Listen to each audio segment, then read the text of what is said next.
couple more people, and then we'll get started with some opening statements and stuff.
Okay, so I think we're just missing one more judge and maybe one or two competitors, so we're going to get started with some of the housekeeping just to start everything off. So I think most of you know me. I think I've been in chamber with most of you, but if you don't, I am Joey Rubis. I've been one of your directors this weekend, the tab director, and I've been running the live stream. It's been such a pleasure to host all of you, and I'm so excited to have all of you in this round. First and foremost, congratulations to all of you for making it here. Our semifinals were very, very competitive, so all of you have already shown us that you're incredibly talented. I'd like to thank all of our judges, especially the ones that are here, including the Honorable Judge Ms. Gancino and a real courtroom judge, and our two attorneys here, Ms. Wendy Rubis and Mr. Boehm. Thank you guys so much for being here. I think it means a lot to all of our competitors. None of this would be possible without you, so it really means a lot to all of us. And then finally, we'd like to thank our sponsors, Golan Christine Taglia LLP, Exploding Kittens, and Rocketbook. We'll be talking about them a lot more during awards, but all of them are vital to us being able to host this competition, so we're incredibly appreciative to all three of them. With that said, I'll hand it over to William to start doing roll call and seeing if everyone's here, and then we'll move on to Judge Paradigms. Thank you, Joey, and then thank you to everyone who's participating, competitors as well as judges. So I'm just going to pull up the chamber sheet and go through roll call. When I call your name, just unmute yourself and then say here or present. Zach Wu. Here. Prachi Gyanmote. Here. Hannah Yu. Here. Bharath Dilip Kumar. Here. Jasmine Morales. Here. Ben Brissett. Here.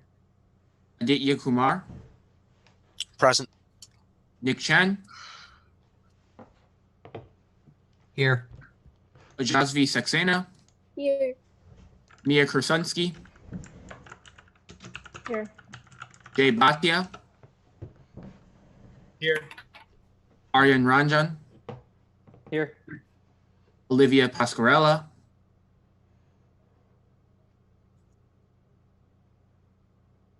Olivia?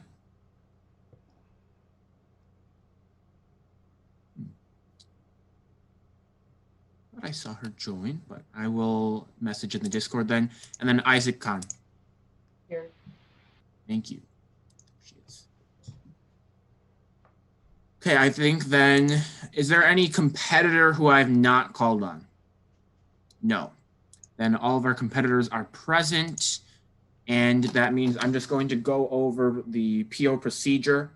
So, as you guys have already seen during this this entire tournament, we do have a slightly different set of rules from what you may be used to. So for time signals, instead of using a gavel, I'm going to hold up time cards.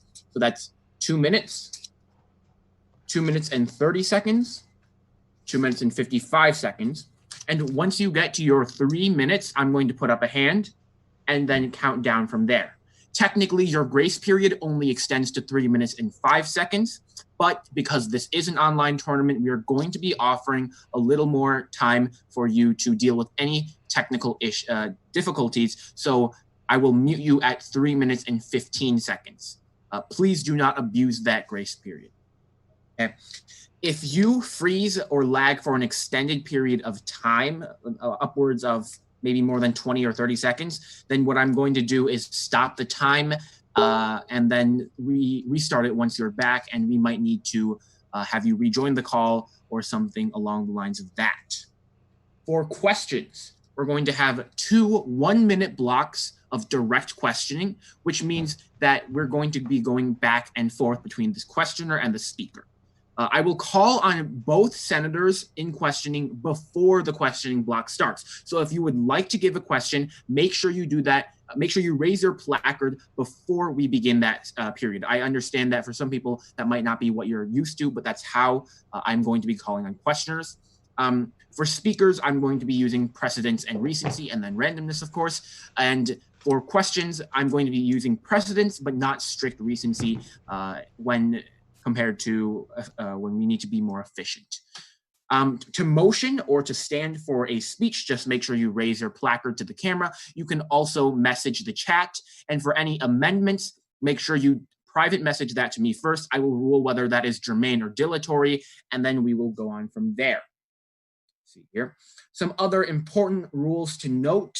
Remember that you cannot flip the pro-con cycle in this debate. I think that's a rule that we've largely kept up with for this entire tournament, and especially because we are now in finals, you need to make sure that we're not breaking that cycle. For the judges, I am a tournament PO, so don't rank me. You won't find my name on the form either. And also for the judges, make sure that you fill out the rankings form before you fill out the feedback form so we can get the final results out as quick as possible. If you would like to leave the chamber, you do not need to make a point of personal privilege. I believe we've already said that in past rounds, but I do ask that not more than 3 senators leave the chamber at a time. And when you turn your camera off, just remember that you are assumed to have left the chamber in that case. Okay. I believe that is all of it. So for the judges, I'm just going to go down my Zoom call for paradigms. I'm just going to call on you, and you can go ahead and tell us what you're looking for in this debate. We'll start with Amber Actor.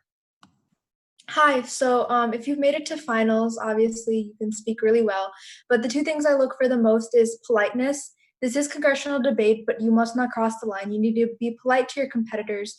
You can be passionate, but you can't be angry or anything. And also refutations. I've noticed throughout this tournament that we like to just name the person we're talking about, but not actually refute their argument. And if you want to rank well, you need to have good refutations throughout your speech. And if you do those 2 things, you'll get ranked well. Sarah Rosen.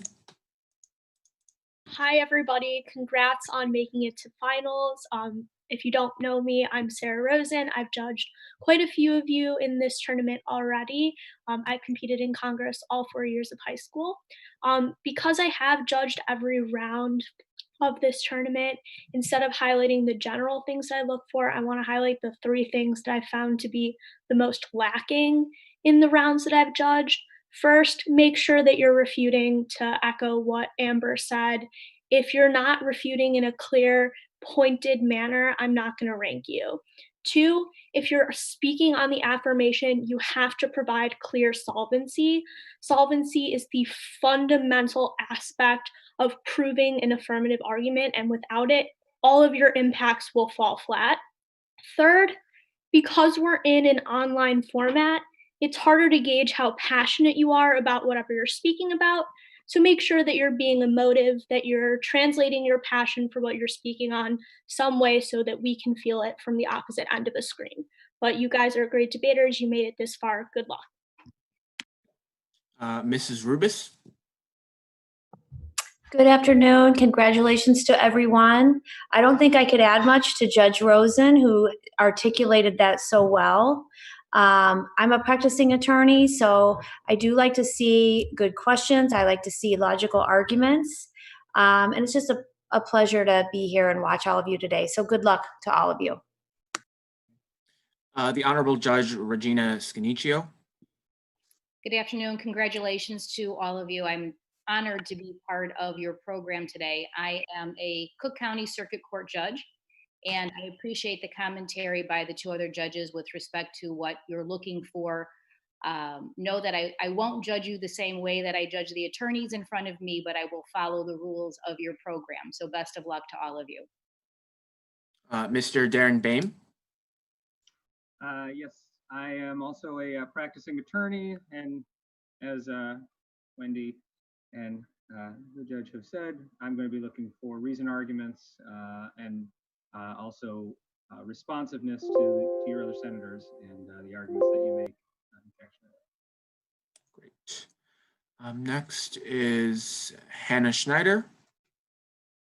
Hi, everyone. Congratulations on making it to finals. I'm kind of going to echo a little bit of what some of the other judges said, but I know you guys are all really strong speakers, so I'm really just looking for a lot of refutation and clash. Please try and not repeat arguments that have already been said. Try and further the debate. And then lastly, I really need links to be made between your claims and impacts rather than just stating them. You need to link them so that everybody understands how the claim and the impact connect. I've been competing in congressional debate for 7 years, and I think this is going to be a really great round. Good luck to everyone. And then lastly, Mr. Keith Carlson. Hello, everybody. Congratulations on making it to the final round of the tournament. I'm excited to be here with you guys today. My background is in individual events, speech, Lincoln Douglas, and public forum, a little bit more so than congressional. So delivery is important to me, which I know a few of the other people have mentioned, but my philosophy is that most speakers either decide to talk to me or talk at me. The former would be more advantageous than the latter. If you are too vocally, high-pitched, hyped up, excited, too on one plane with your delivery, it becomes difficult to really hear your message, which is more important even than the way that you're delivering it. So just try to be aware of that fact. In terms of the content, one thing for you to keep in mind is that all of the judges already have their own opinions on the resolutions that you're debating today. So creativity is a great way for you to stand out from the crowd. If you can get me to think about something in a slightly different way than I already have, that's going to go a long way with me. So if you can have a little bit of an interesting way to word something or bring something new to the conversation, that's going to be very helpful for you. And I wish everybody good luck. Thank you. Let's see here.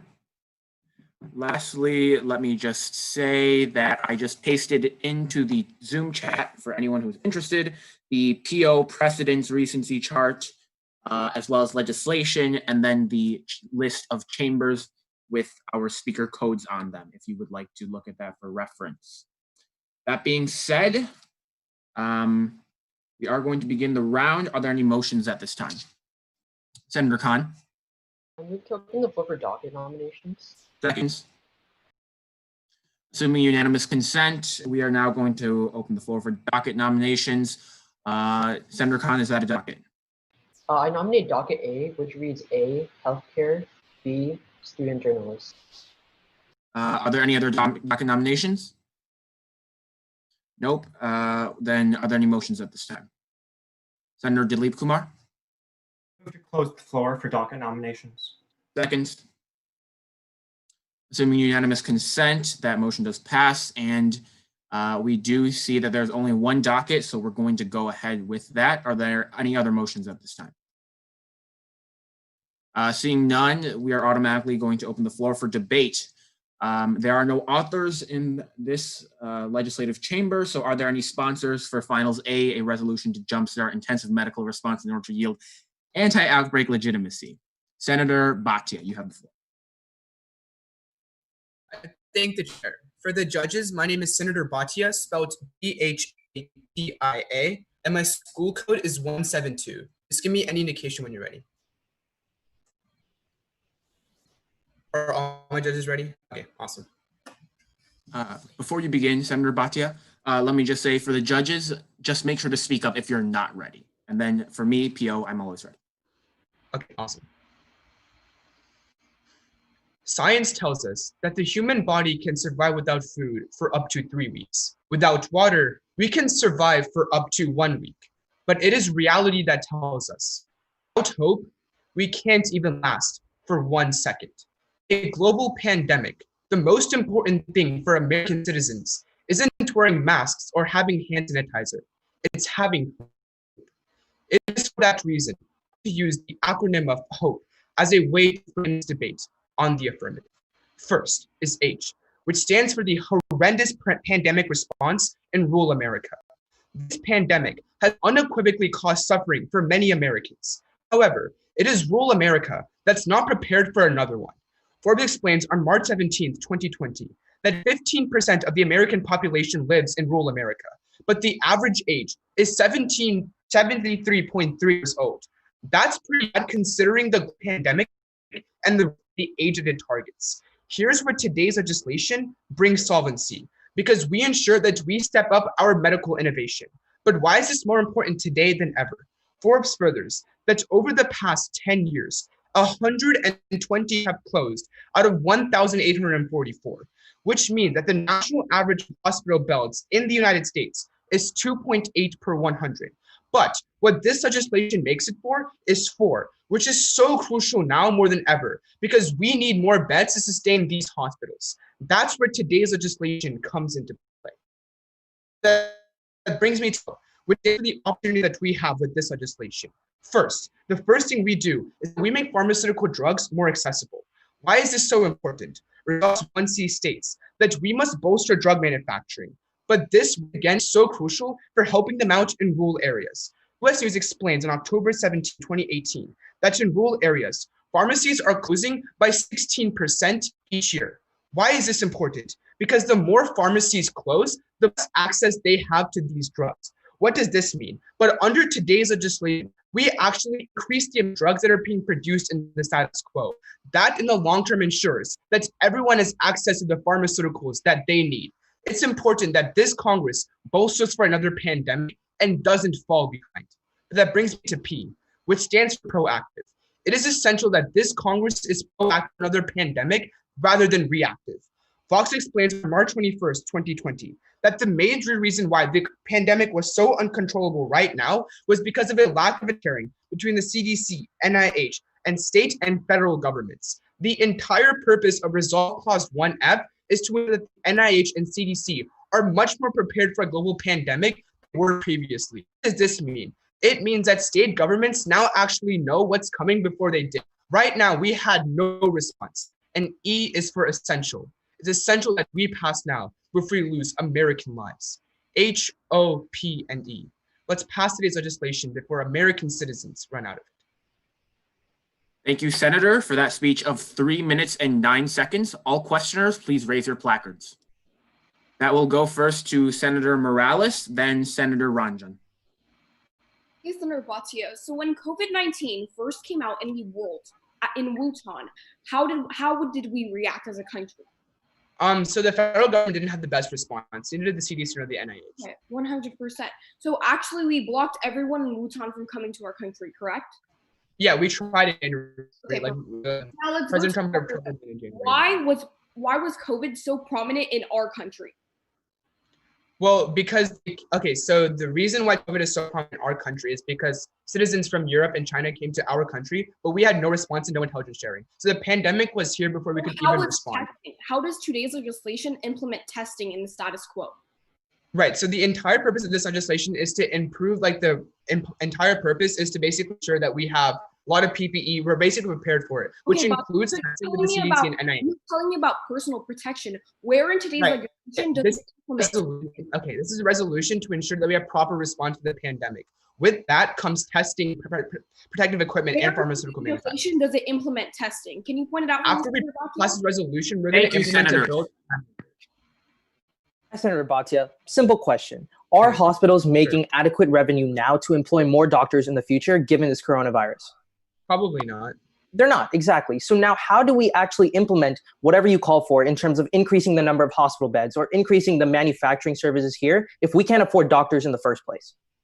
Right. So what this resolution outlines is the needs that we have right now. Obviously not getting through the funding, right? After we pass legislation, we can come today or tomorrow, whenever we discuss the bill, to actually get adequate funding for these doctors. I understand that, but all this resolution does is set up some foolish guidelines that we may actually fulfill in the future. How do we know this is economically feasible if we don't have doctors in the first place?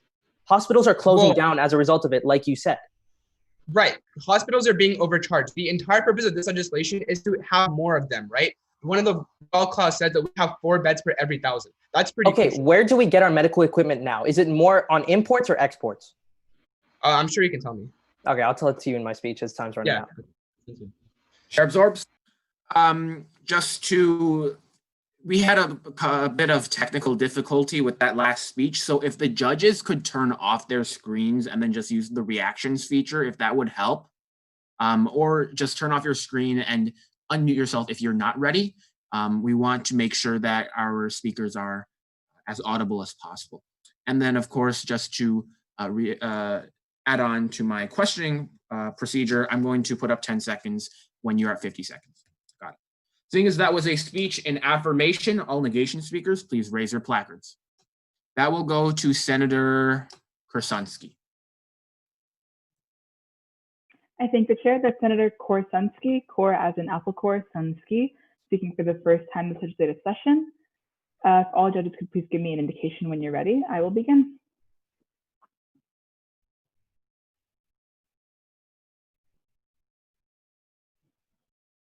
Perfect. Yeah? Perfect, okay. In ancient Egypt, it was believed that when you died, your heart's intention would be weighed on a scale. If deemed pure, you were allowed into the afterlife. Today, I've weighed this legislation's impact on our constituency, and unfortunately, the affirmation doesn't pass the purity test. We negate today because first, increasing domestic production of medication and lowering the amount we import means higher drug prices for all constituents. If we pass this legislation, under Section C, the number of drugs imported will be significantly less than the status quo, which means that the US will have less influence over controlling our drug prices. Jeff Ferry, the chief economist for the CPA, explains in March of 2020 that US pharmaceutical companies have been progressively outsourcing and offshoring the manufacture of prescription medications, many of which depend on ingredients manufactured only in China. Last year, the US imported $128 billion worth of pharmaceuticals.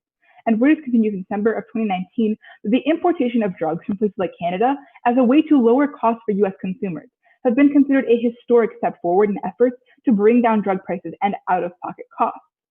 Currently, the US is importing billions of dollars of medications yearly from countries like China and Canada. But if we demand such a huge increase in domestic production as we do under Section C of this legislation, understand that without the ingredients we need, we decrease the very competition that can bolster price regulation for our constituents.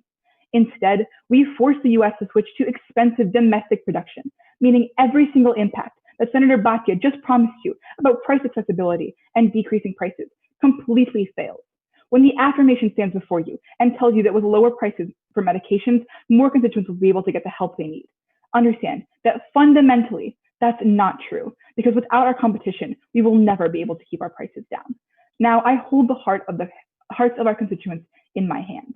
We have the opportunity to make the right decision. We have the opportunity to negate. But next, affirming today places entirely too much responsibility and leverage into an unstable administration, because in the status quo, the CDC already has a history of controversy.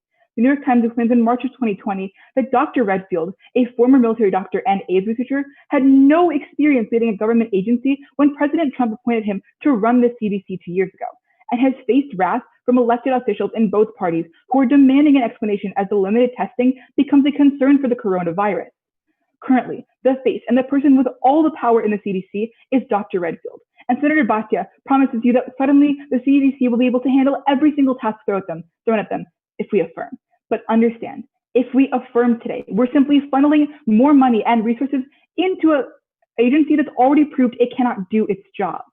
Under his administration, with both COVID-19 and AIDS, we have seen that Dr. Redfield is entirely unable to act in a timely manner during scarring outbreaks, We cannot continue to give leverage and power to the CDC and trust them with developing new treatments that under this legislation are tasked to do. While in ancient Egypt, good intentions might have been enough. Today, we consider impact above all else. Today, we vote in the negation. Thank you, Senator, for that speech of 3 minutes and 6 seconds. All questioners, raise your placards.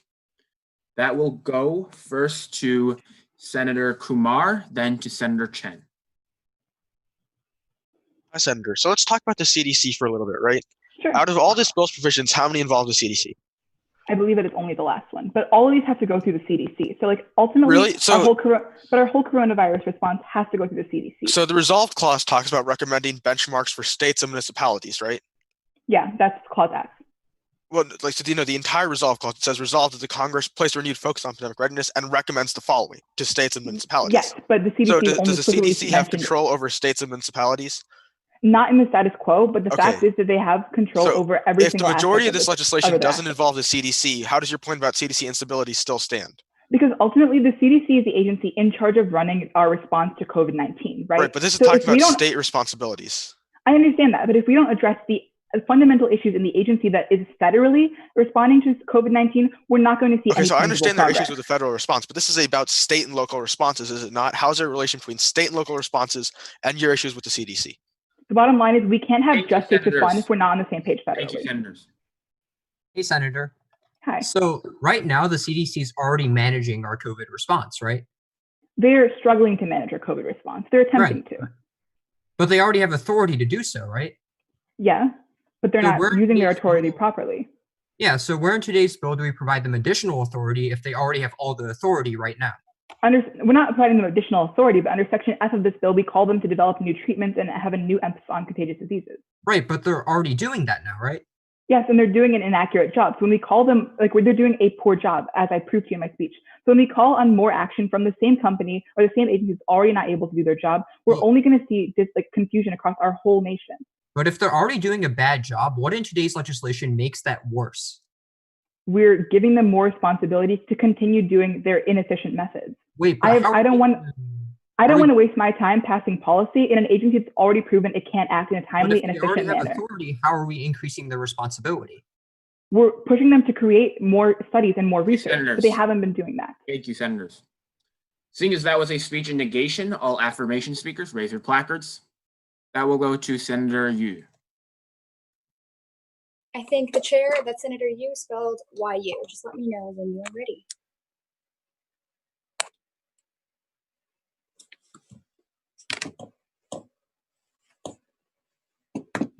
All right, it seems like everyone is ready. Since the beginning of the pandemic, the number one question that has been on every single person's mind is, when will we get back to normal? Flash forward, it's now been 2 months later, and states are reopening. Social distancing has been relaxed. And while it might be nice for this summer, it is crucial that this Congress stays cognizant of the fact that a second wave is possible. Pass this legislation. First, pass this legislation so that states are protected in the case of an inadequate response from the executive branch. President Trump's response to this virus has been incredibly inadequate. Whether you are a Democrat, a Republican, or an independent, we can all agree that the response could have been better. One thing that President Trump failed to do is invoke the Defense Production Act early enough. The Defense Production Act, or the DPA, gives the president the power to direct civilian businesses to meet orders for products necessary for national defense or national emergencies. This law exists, but does the executive branch use it?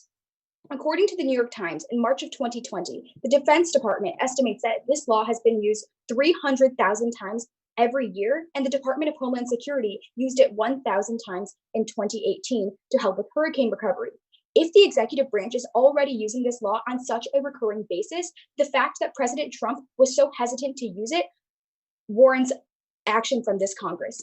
NPR explains in March that many governors and health officials have been pleading with President Trump to use his authority under the Defense Production Act to get the federal government more directly involved in the buying and distribution of items like ventilators and face masks, items that have been in short supply.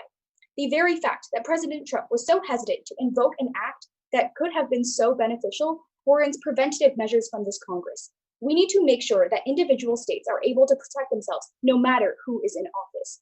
But next, Pass today's legislation because it prepares the nation for a second wave of the pandemic. Unfortunately, the director of the National Institute of Allergy and Infectious Diseases, Dr. Anthony Fauci, stated in May of this year, "I'm almost certain it will come back because the virus is so transmissible and it is globally spread." The Guardian reports in May of this year that 84% of nurses had not been tested for COVID-19.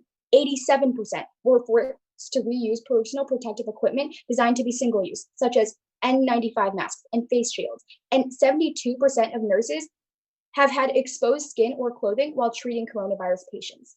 In the wealthiest country in the entire world, there is no reason that our healthcare workers should be reusing masks that were designed for one use. There is no reason that they should be fearing for their lives every single time they go to work. This bill changes that. States are reopening. Social distancing measures have been relaxed, but leading experts are still concerned for a second wave. If you pass today's legislation, finally, protection is here. Stand up for healthcare workers. Pass this legislation.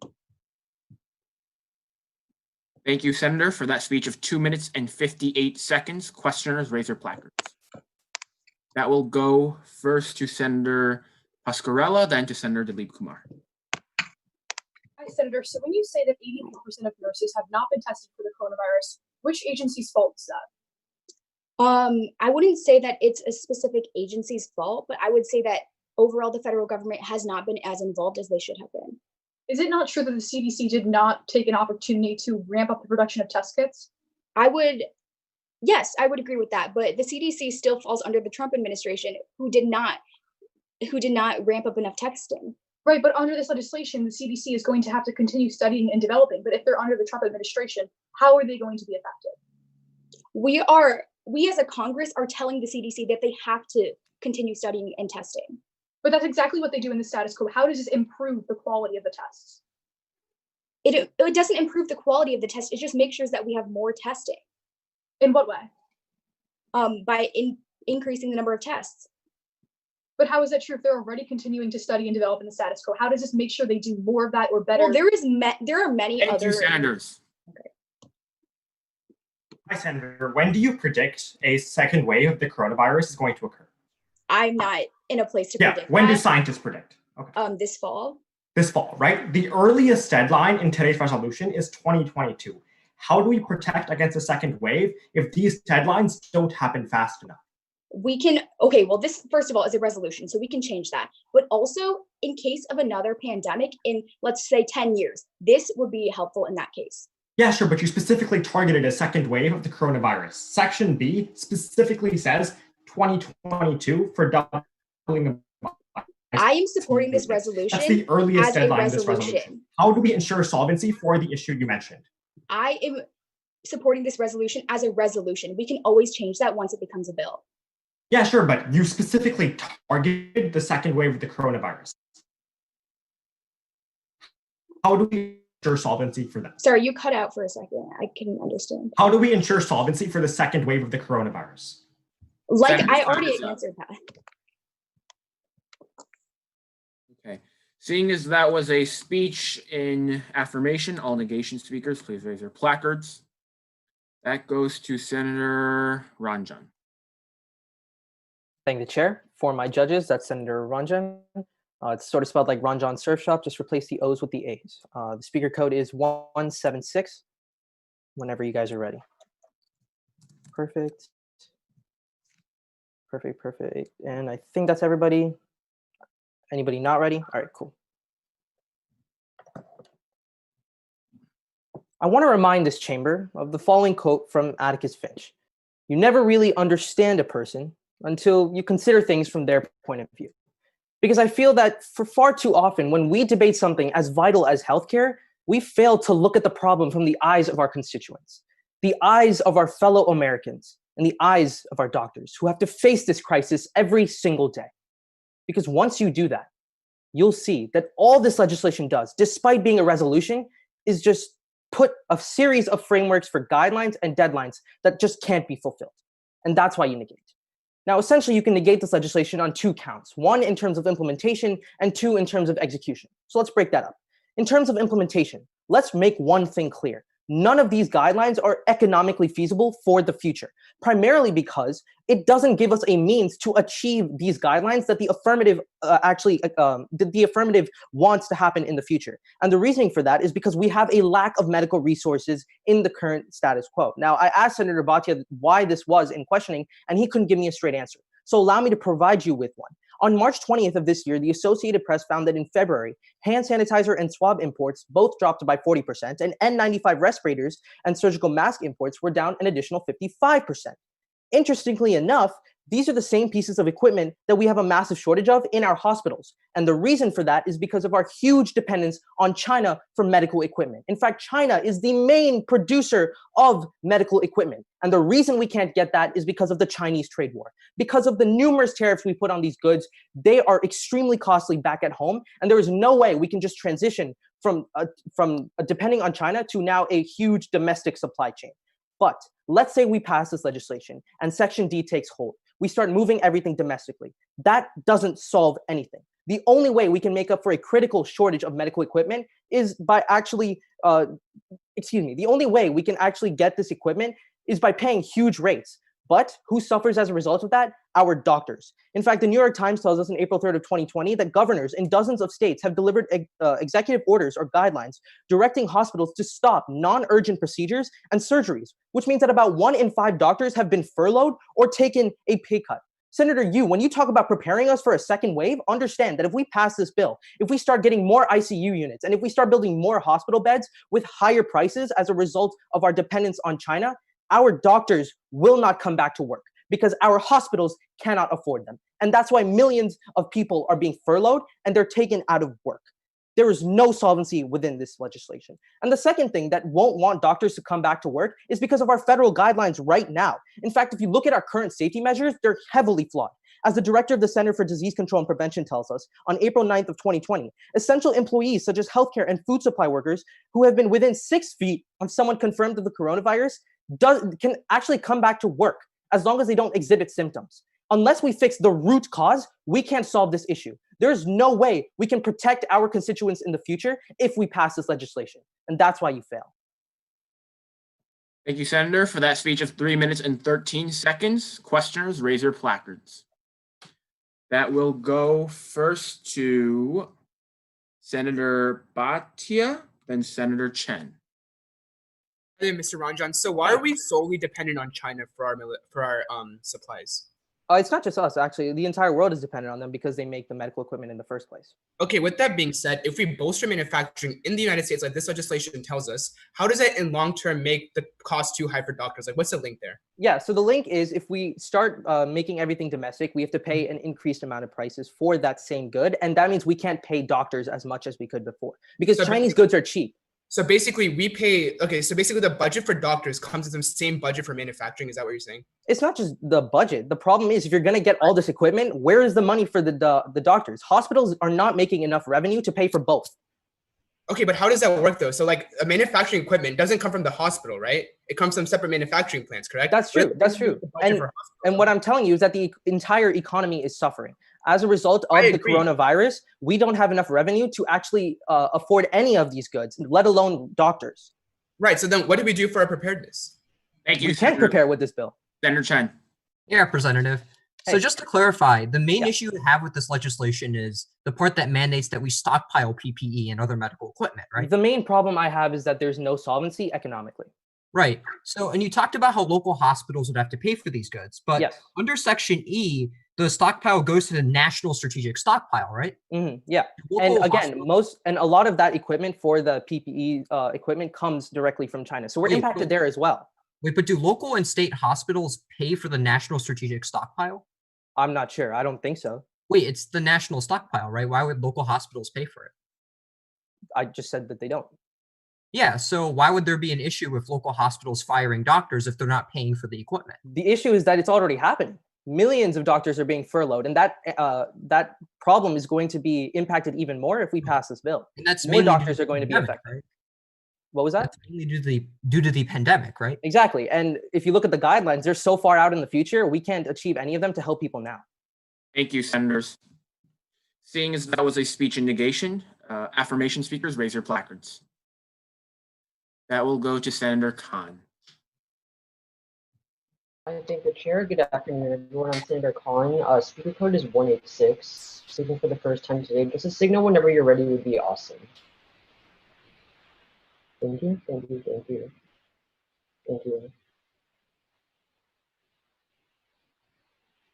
All right, it looks like all our judges are ready, so I will begin. A few weeks ago, Speaker Nancy Pelosi announced that this Congress would temporarily avoid convening on Capitol Hill in accordance with CDC guidelines. So now here we are, deciding our nation's future on a Zoom call. But just because we can't see our constituents in person anymore doesn't mean that we can just forget about them, especially those who are most vulnerable. Pass this legislation.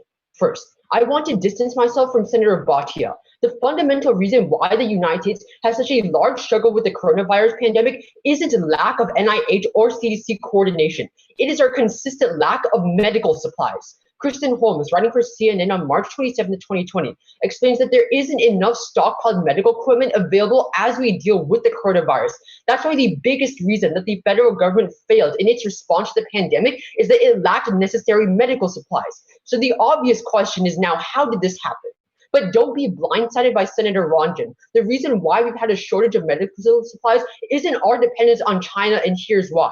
The real answer is that these shortages have existed for over 15 years. In 10 government reports from 2003 to 2015, federal officials predicted that the US could experience a critical lack of medical supplies when it faces a pandemic. And that's corroborated by a 2017 study from both the CDC and the NIH, which found that ICUs and the national stockpile would have insufficient resources. But when we look at it at a personal level, half of hospitals surveyed had for every 100 beds, less than 6 ventilators, 3 protective equipment suits, and less than 4 isolation beds. No, Senator Ranjan, dependency on China isn't going to kill us. Inaction will.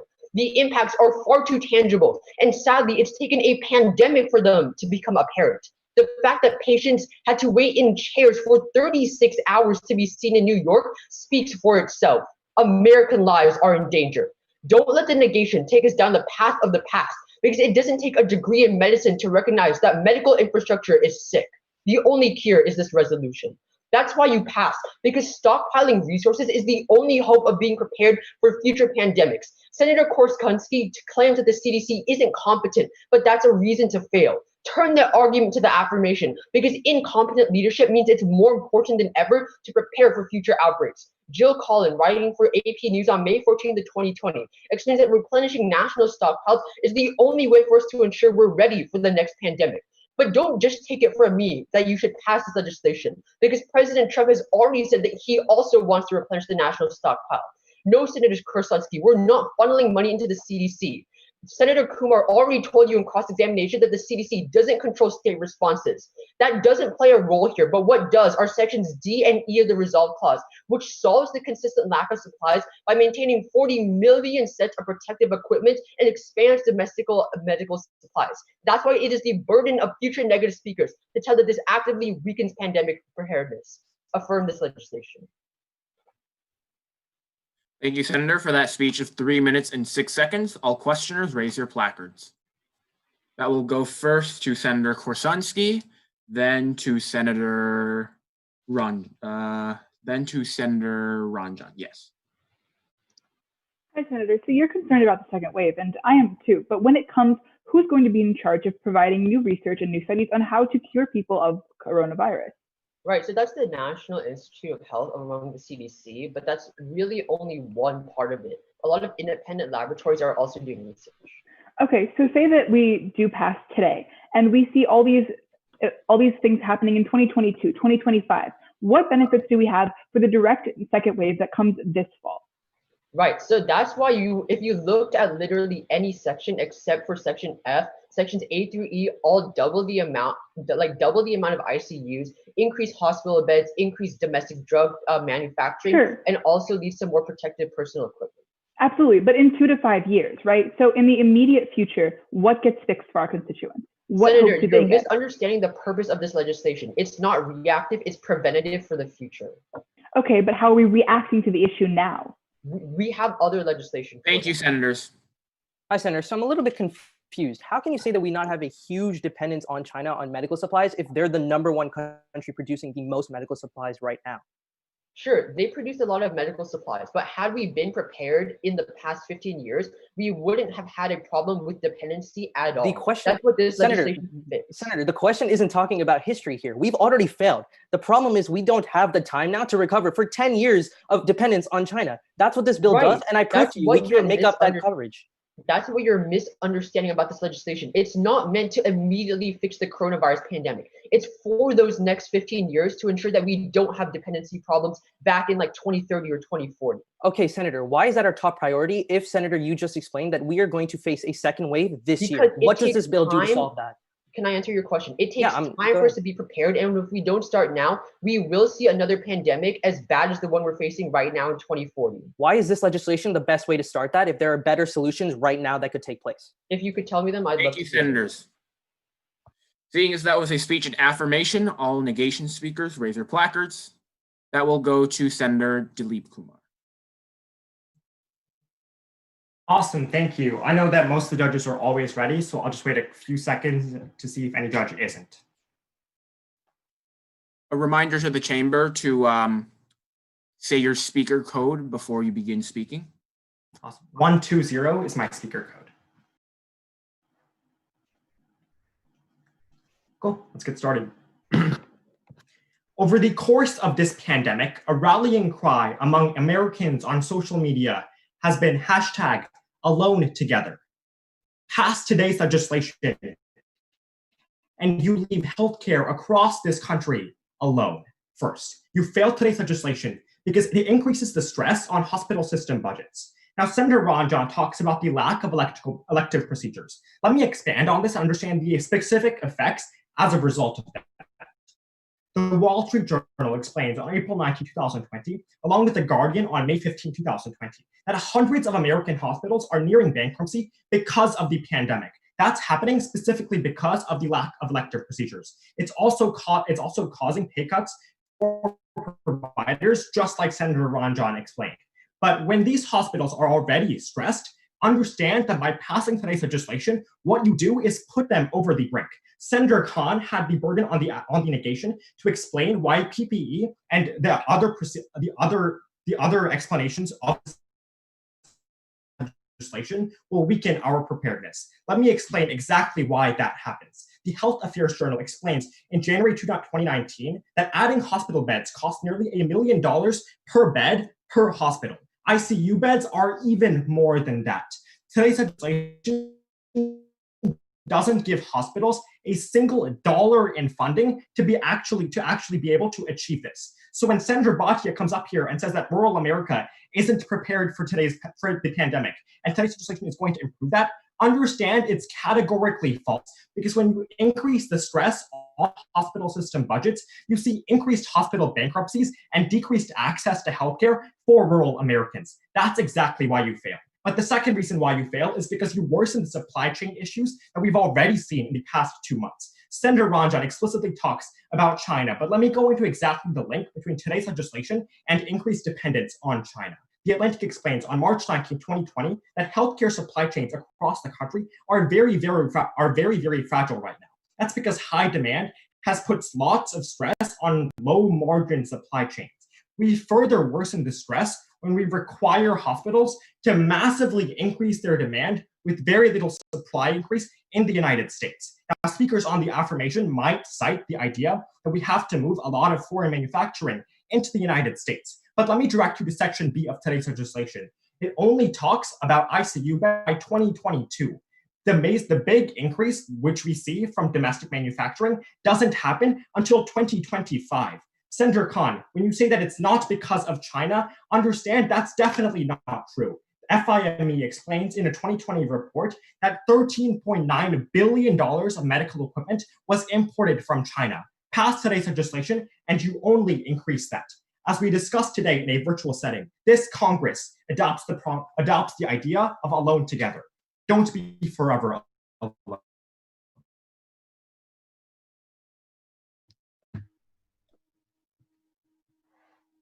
Okay, the senator has finished his speech, lagged out at the end, but that was about 3 minutes and 10 seconds. It's all okay.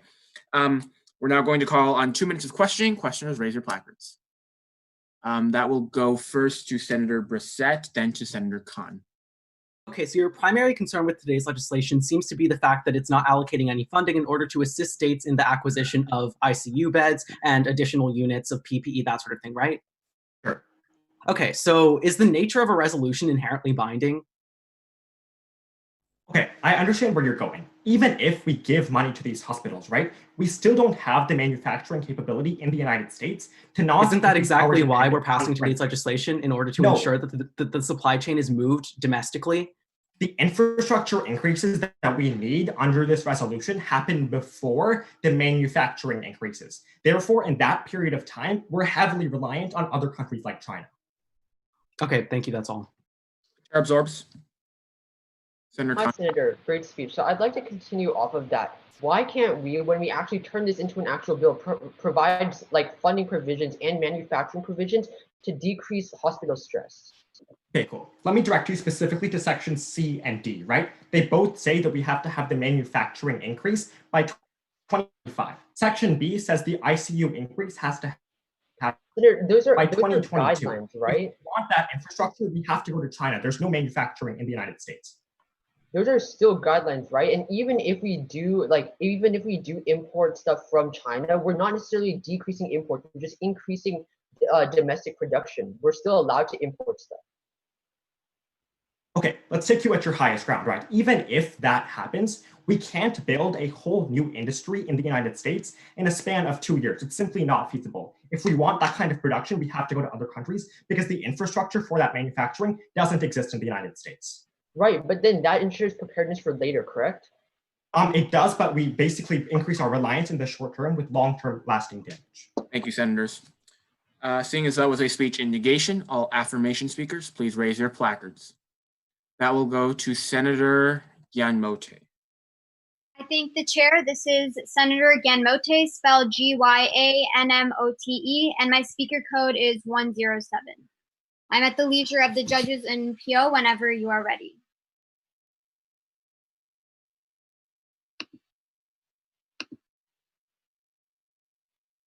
Red lights are once again flashing on the dashboard of the American constituency.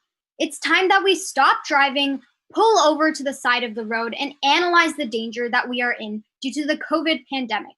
This legislation is our seatbelt, preventing future disaster, and that is why we affirm today.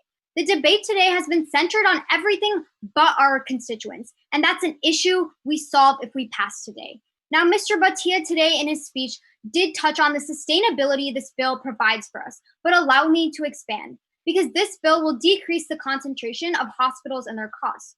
Currently, there's a lot of overcrowding in hospitals, and that's an issue because constituents who are dying with no support aren't getting what they need. According to Healthcare Care Cost Institute, September 17, 2019, increasingly concentrated hospital markets have been linked to the rising costs of hospital care by nearly every expert in the field, with a positive relationship between those price increases and increases in hospital market concentration. The increased concentration we observed can be driven factors by such as hospital closures, mergers and acquisitions, changes in hospital capacity, patient preferences, or changes in patients' insurance networks.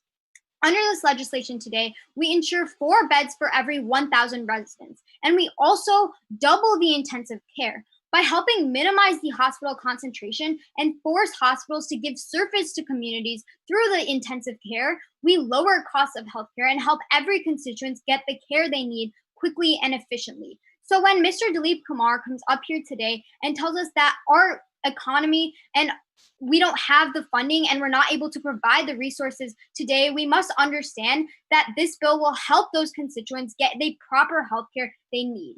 And Mr. Ranjan claims that the economy isn't ready, but when we pass this bill, the concentration and overcrowding issue solved today will put the constituents at a better financial standing, actually bettering the economy, especially during this pandemic time. But now that we've established that our hospitals will be financially boosted, let's turn the headlights on and bring light to the false allegations on the negation. Now, no one in the debate today has brought up one fundamental point, and that's that this bill will help stop hospital worker exploitation by giving bargaining power and return jobs. With this legislation, we allow workers to fight for their wages, which is especially important amidst the decline of worker unions. According to Roosevelt Institute, June 2019, hospital consolidation may result in employers gaining outside power to bargain down wages or working conditions. In the past, corporate consolidation increased employer power and consequently affected labor market outcomes like wages and working conditions. Hospital workers often use hospital centralization and consolidation as tools to lower wages and exert control over employees. If we want an efficient and safe healthcare system for constituents, we simply cannot allow large hospitals to have such power over workers who may leave the job force altogether and increase the strain on our hospitals. We were unprepared going into the pandemic, but now we have a warning for the future. The hazard lights are on. So affirm. Thank you, Senator, for that speech of 3 minutes and 10 seconds. Questioners, please raise your placards. That will go first to Senator Wu, then to Senator Pasquarello. Hi, Senator. So if we know that the United States is currently in a deep economic downturn, when do low-wage workers in hospitals ever get to bargain with their employers about better conditions or better wages? What we currently see right now is that the consolidation and the hospital centralization is actually letting larger companies have that jurisdiction over the workers. Okay. So now it's giving the power back to the constituents to bargain their wages because now we have more and more resources going back in with this bill. Okay, if we pass today's resolution today, and then tomorrow I'm a low-wage worker and I want to bargain for higher wages, how is my employer at all going to be convinced, especially since we're in an economic downturn, they can't afford to pay higher wages? I completely understand the concern of the negation when it comes to the economy that we are in right now, but in the long term, this bill will bring solvency because we see that through the increased care units and also more beds that are supplied, we know that there will be progress in the long term, even if we don't see it in the short term. Senator Pasquarello. Hi, Senator. Can you explain to me what exactly this legislation does to ensure that hospitals can actually afford to meet the requirements of this resolution? I completely understand the resources aren't being allocated, but then again, this is a resolution and we know that we can make reform to this bill and make sure they are properly being funded before we go ahead and pass this piece of legislation. Right, but if hospitals, both private and public, had enough funds to meet these requirements, wouldn't they have already done that by now? Yes, but the issue is we haven't been taking charge right now. But when we see where we can get the allocations and funds from, which we haven't done currently, and I understand your concern, we can put that into effect today. And that's why if we pass, we can make sure that we are going to see progress in the future. Why do we pass a requirement without giving hospitals the funds to actually meet that requirement? Are we just that's why I'm saying we can come up with those funds because this is a resolution and make reform to this bill in order to ensure that constituents are getting the beds, the proper intensive care units that are required with today's pandemic. Chair absorbs. Seeing as that was a speech in affirmation, all negation speakers raise your placards. That will go to Senator Kumar. I thank the chair. That's Senator Kumar, last name spelled Kumar. Any indication from my judges and I'll be ready to begin.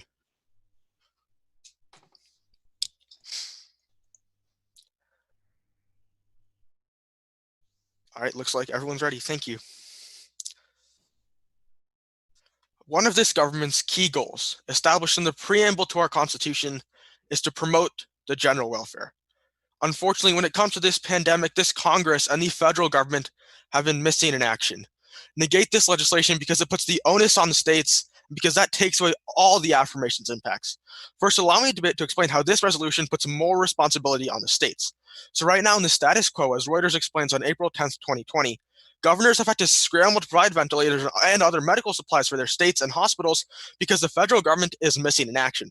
For example, Governor Larry Hogan, after repeatedly being turned down by the federal government for requesting for test kits, had to go through his wife, who is South Korean, and her contacts to import millions of test kits from the country of South Korea.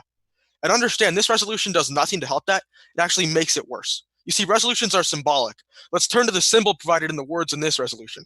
The resolve clause says, recommending the following benchmarks for all states and municipalities, but nothing about what this Congress is going to do. This puts the onus on these states and municipalities to meet these benchmarks while completely absolving ourselves of any duty. This is important because as NPR reports on April 20th, 2020, President Trump is picking fights with governors and trying to frame the situation as the fault of governors and their job to take action. Understand, all this resolution is another thing for him to hold up to the media and to his supporters and to say, see, look, even this Congress agrees. It's up to the states and municipalities, not the federal government. I will not mince words. This resolution is an act of cowardice by this Congress, one that absolves us of any responsibility for the health of the Americans who sent us here in the first place, and puts all the responsibility on state and local governments who are already struggling to deal with this pandemic. Now, secondly, let's understand how this takes away all the impacts of the affirmation. For Senator Badia, you say you're going to be producing increased drug imports. Understand that this puts the onus more on states, not the federal government. So that's, once again, that won't happen.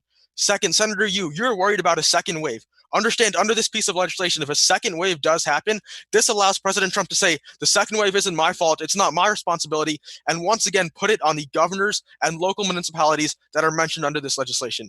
Next, Senator Khan, you talk about increasing medical supplies. Once again, understand that it should be the federal government's job to increase medical supplies. As Congress, we're responsible for the general welfare, but under this piece of legislation, we take no actions overall, instead forcing states like Governor Larry Hogan to take those creative measures that I mentioned.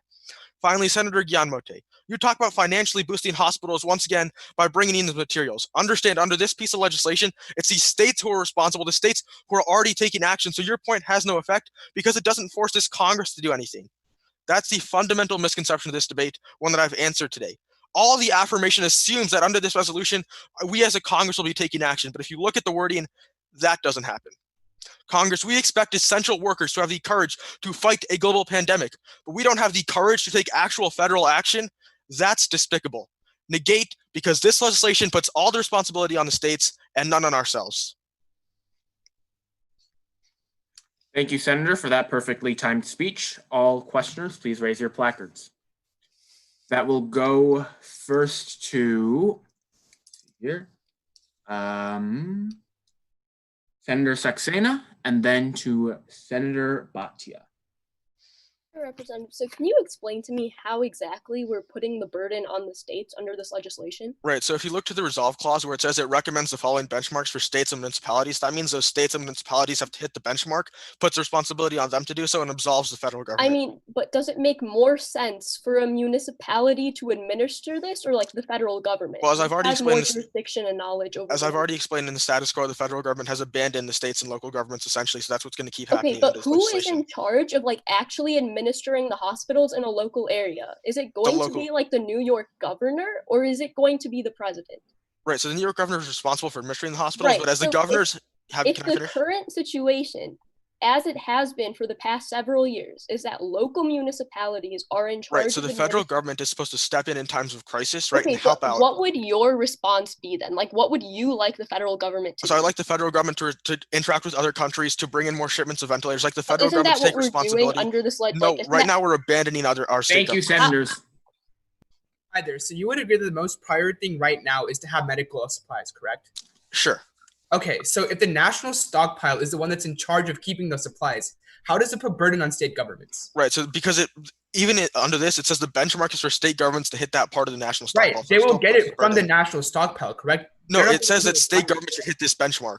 Yeah, how are they going to do that? Through the national stockpile, correct? It's no, this is the federal legislation that's going to help the states, correct? Not the other way around, well, right? No, that's not true because this legislation literally puts no burden on the federal government to hit any benchmarks. It establishes benchmarks for it says that you have to have $50 million amounts of PPE in the national stockpile. That's a pretty big burden, correct? Right, so the national stockpile, again, but it's not actually establishing how it's going to do it, but instead puts the benchmark on states to get the PPE that would be part of the national stockpile. Once again, putting the onus on the states. If you don't have benchmarks, you're not going to achieve anything, right? So the benchmark is for the states. If the federal government was going to take action, we would say a benchmark for this Congress to hit when it comes to imports of PPE or when it comes to imports of anything. But it's the national stockpile who's in charge of it and making. Right, but the national stockpile is contributed to by the imports being brought in by the states and the status quo because the federal government has abandoned them.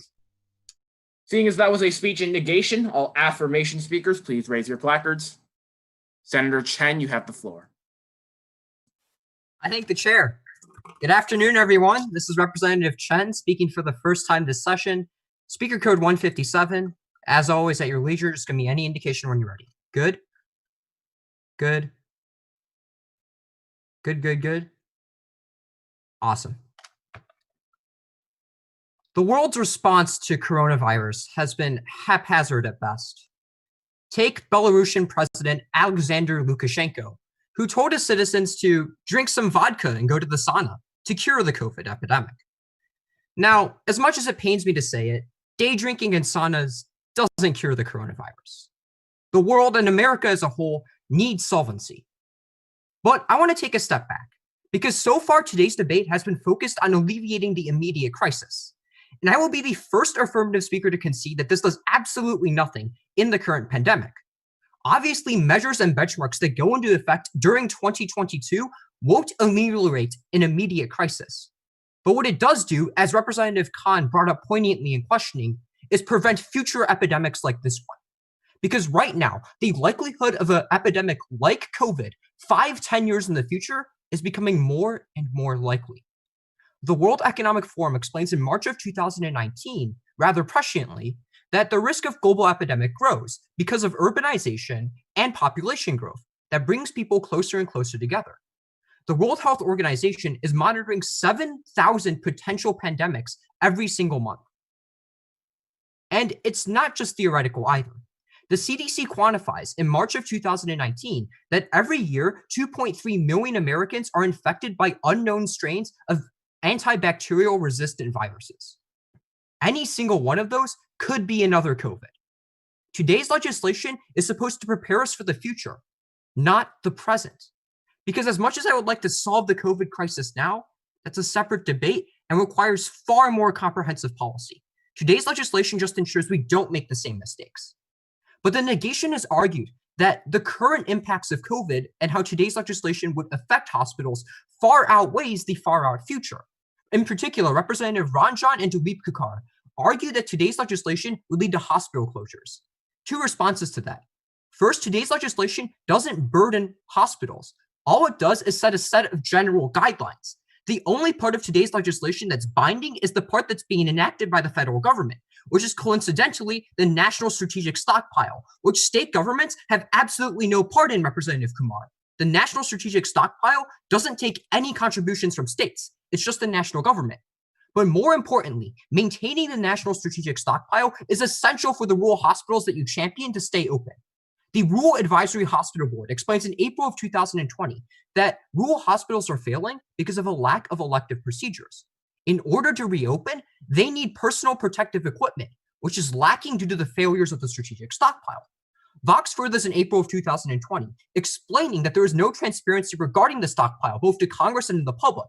Passing this legislation gives us more regulatory capability. But finally, the question of foreign dependence. PBS explains in May of 2020 that governors in America are moving towards long-term initiatives to move manufacturing back to America. There is long-term solvency. There is a long-term solution. There is long-term hope. Thank you. Thank you, Senator, for that speech of 3 minutes and 15 seconds. Questioners, please raise your placards.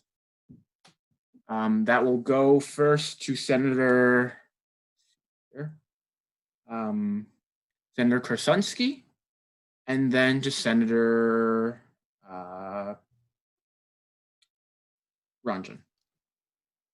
Hi, Senators. Let's continue our line of questioning. So if you're concerned about which next strand is going to be the next coronavirus, under this legislation, who is in charge of researching contagious diseases? Right, so the CDC and the NIH. But the issue with that argument is that even if you fail, they're still going to be in charge. So in both worlds, the CDC and the NIH already run research. Nothing changes regardless of whether you pass or fail. Okay, but if you want to pass a bill that prevents the next outbreak, right? Because the affirmation is all about preventative policy. How is this bill doing that if it's not making changes to inefficient researching? Under Resolve Clause Section E, it mandates that we keep PPE above 40 million in the strategic international stockpile. That's the most important part of this legislation because rural and urban hospitals need the PPE to stay open. Okay, I understand that. But I'm saying when the next bug becomes killing many Americans, like we see with COVID-19, why are we going to have better resources if we're not going to have better researching methods? Because the 40 million PPE that we will have will create a short-term cushion for us to come up with a long-term solution. Thank you, Senators.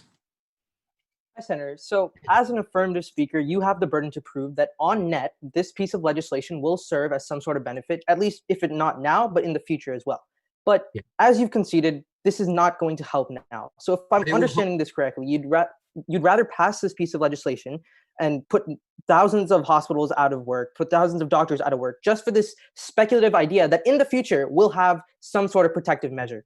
Well, first of all, the idea isn't speculative. The next pandemic is pretty much guaranteed to occur. But have more we? Importantly, but more importantly, Representative, this won't put hospitals out of business because no part of the guidelines are really binding to state and local governments except Section E, which targets the federal government, which is Congress does dictate. I understand that, but let's look at the long term. We know that the impacts of the coronavirus isn't just going to last for this fiscal year. It might last for 10 years. So down the line, how do we have any guarantee? If we haven't enacted a policy like this nationwide before, how do we have a guarantee that this measure will actually help in the future? Because we increase PPE supply, which allows rural hospitals to stay open. Seeing as that was a speech in affirmation, all negation speakers raise their placards. That will go to Senator Morales. Thank you. That's Senator Morales, spelled Morales. My school code is 125. Just an indication from my judge and appeal when you're ready, and I will be more than happy to begin.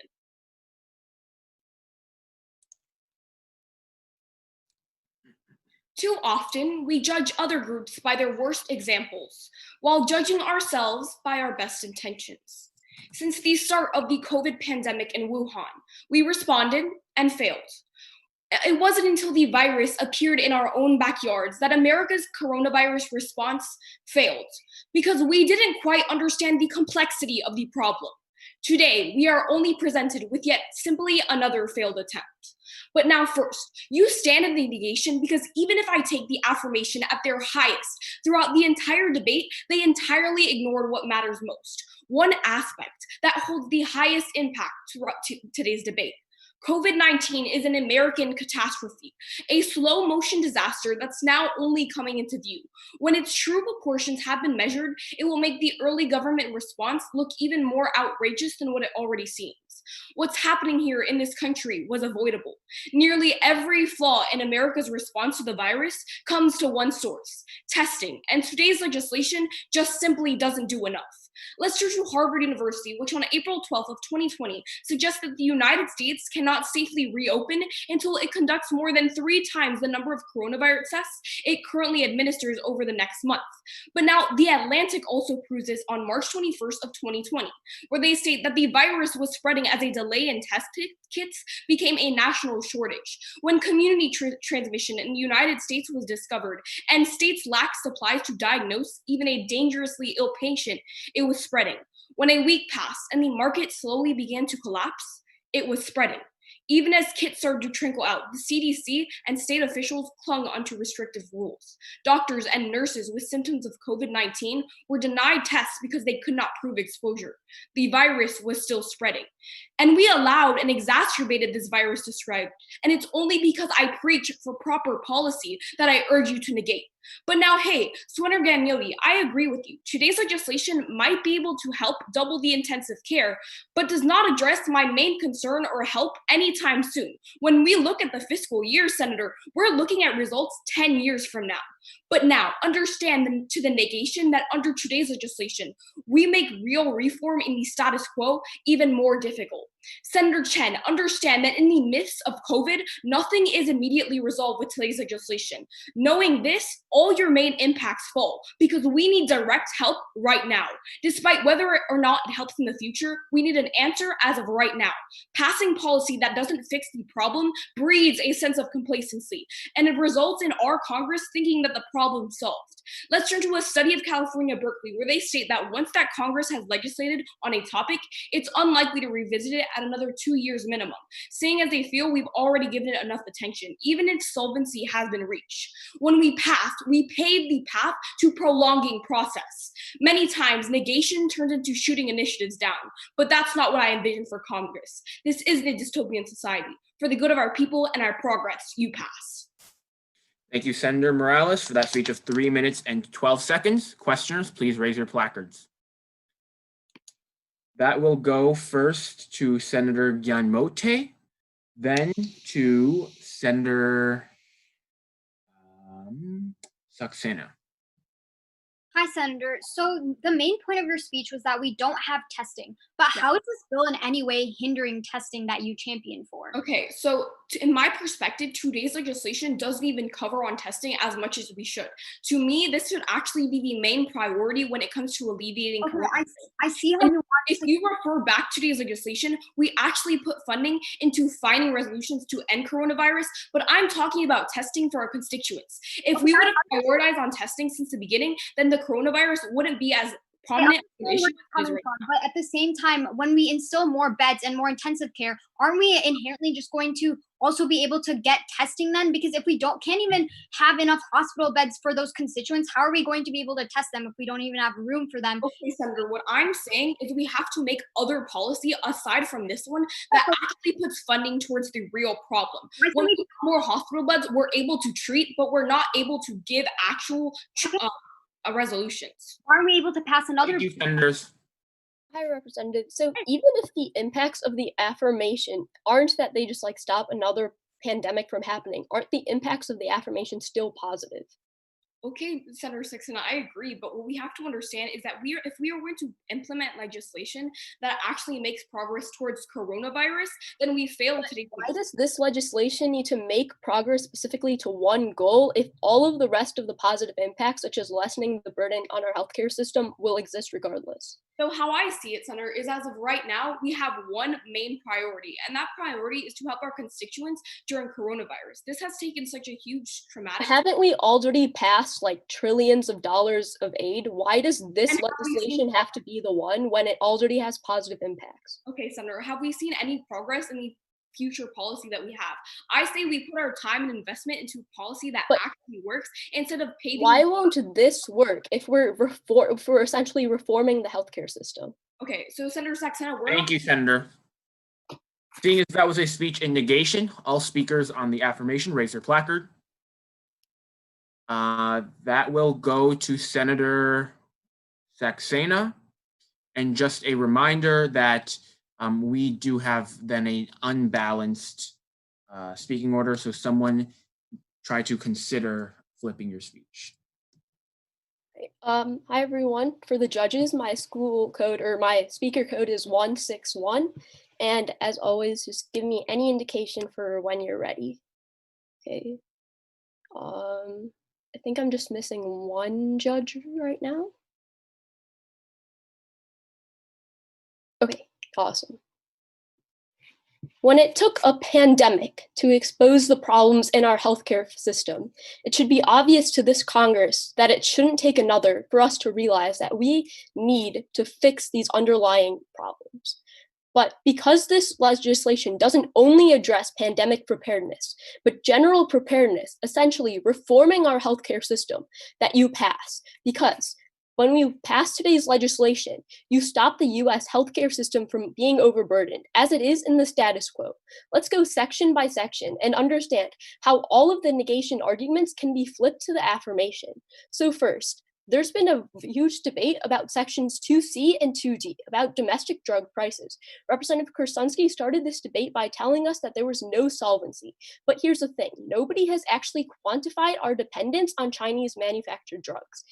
Pfizer, the largest US drug manufacturer, reported March 2020 that although the US imports 95% of our ibuprofen, less than 2% of the total active pharmaceutical ingredients and key materials globally are sourced from China. What that means is that we can still have drugs that for the majority of them we're importing from overseas, because overall, in total, only 2% of our total drug market comes from overseas. So, Representative Ranjan, yes, there are some drugs where that's a majority, but if you look at the market as a whole, there's no reason that our healthcare system needs to significantly reform. All we really need to do is just bring back manufacturing to the US. Representative Chen already told you that governors are starting to do that, but let's see what the economic impacts of that are. According to the Coalition for a Prosperous America in March 2020, they found that boosting US-based pharmaceutical manufacturing to 2010 levels would increase US jobs by 804,000 and raise US gross domestic product by $200 billion. Essentially, Section 2C is the status quo. Section 2D is how we not only reform the healthcare system, but bring back more jobs to the United States. But next, let's focus on the most important impact of today's debate, and that has to be lives. Representative Dilip Kumar tells you that we're lessening healthcare resources in rural America, but understand the opposite is the case, because a Kaiser Health News analysis found that 18 million people live in counties, many of them rural, with absolutely no intensive care units at all. So today, coronavirus is hitting those areas the hardest by leaving people without basic health insurance. Representative Dilip Kumar, you say there's no solvency, but the cost of inaction is that we are literally leaving people to die just because of where they live. I would rather pass another stimulus package and make sure that those hospitals can fund themselves than just leave them out to dry. Finally, when we increase our capacity to four beds per 1,000 people, that impact happens even without the situation of a pandemic, because our system is no longer overburdened. Problems with our healthcare system don't go away when coronavirus disappears, but you pass and they will. Thank you, Senator, for that speech of 3 minutes and 12 seconds. All questioners, please raise your placards. Right. That will go first to Senator Kumar, then Senator Dilip Kumar. Hi, Senator. So in the status quo, why do most companies manufacture PPE in China? Because it's cheaper, but nowhere in this bill does it say that we can't manufacture PPE in China. Section 2E that you're referring to just says that we need to have a stockpile. Right.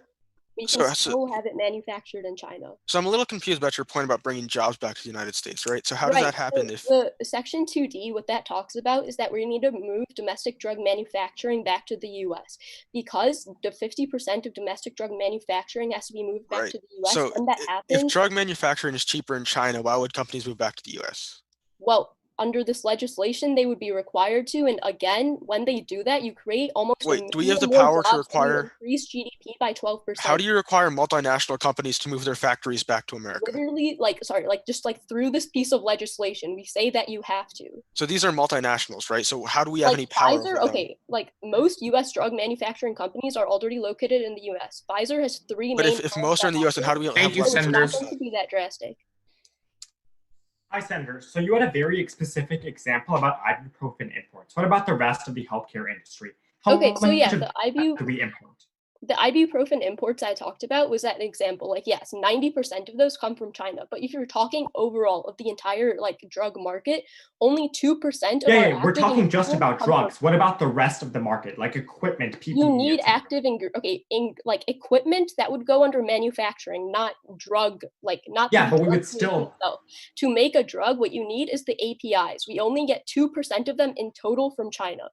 Okay, So my question isn't about drugs. What about the rest of the healthcare market?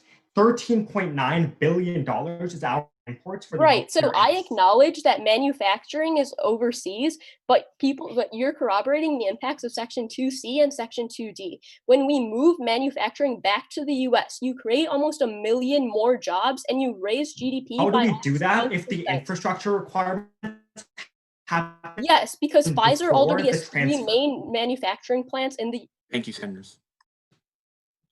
Seeing as that was a speech on the affirmation, all speakers on the negation, please raise your placard. Senator Pasquarella, you stand unopposed. I thank the chair, that's Senator Pasquarella. My code is 180. I'm at the leisure of all those above me, so just give me any sign of indication if you are not ready.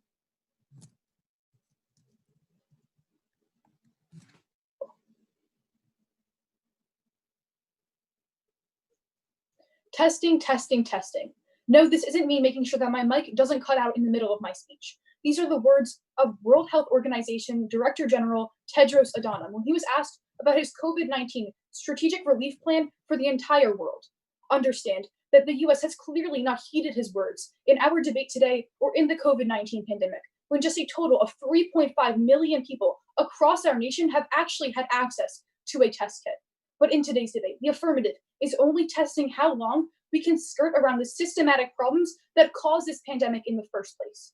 Let's negate, but first we need to understand the two main questions that this debate was focused around. And that is, what is the context of this resolution during a pandemic and preventing a pandemic?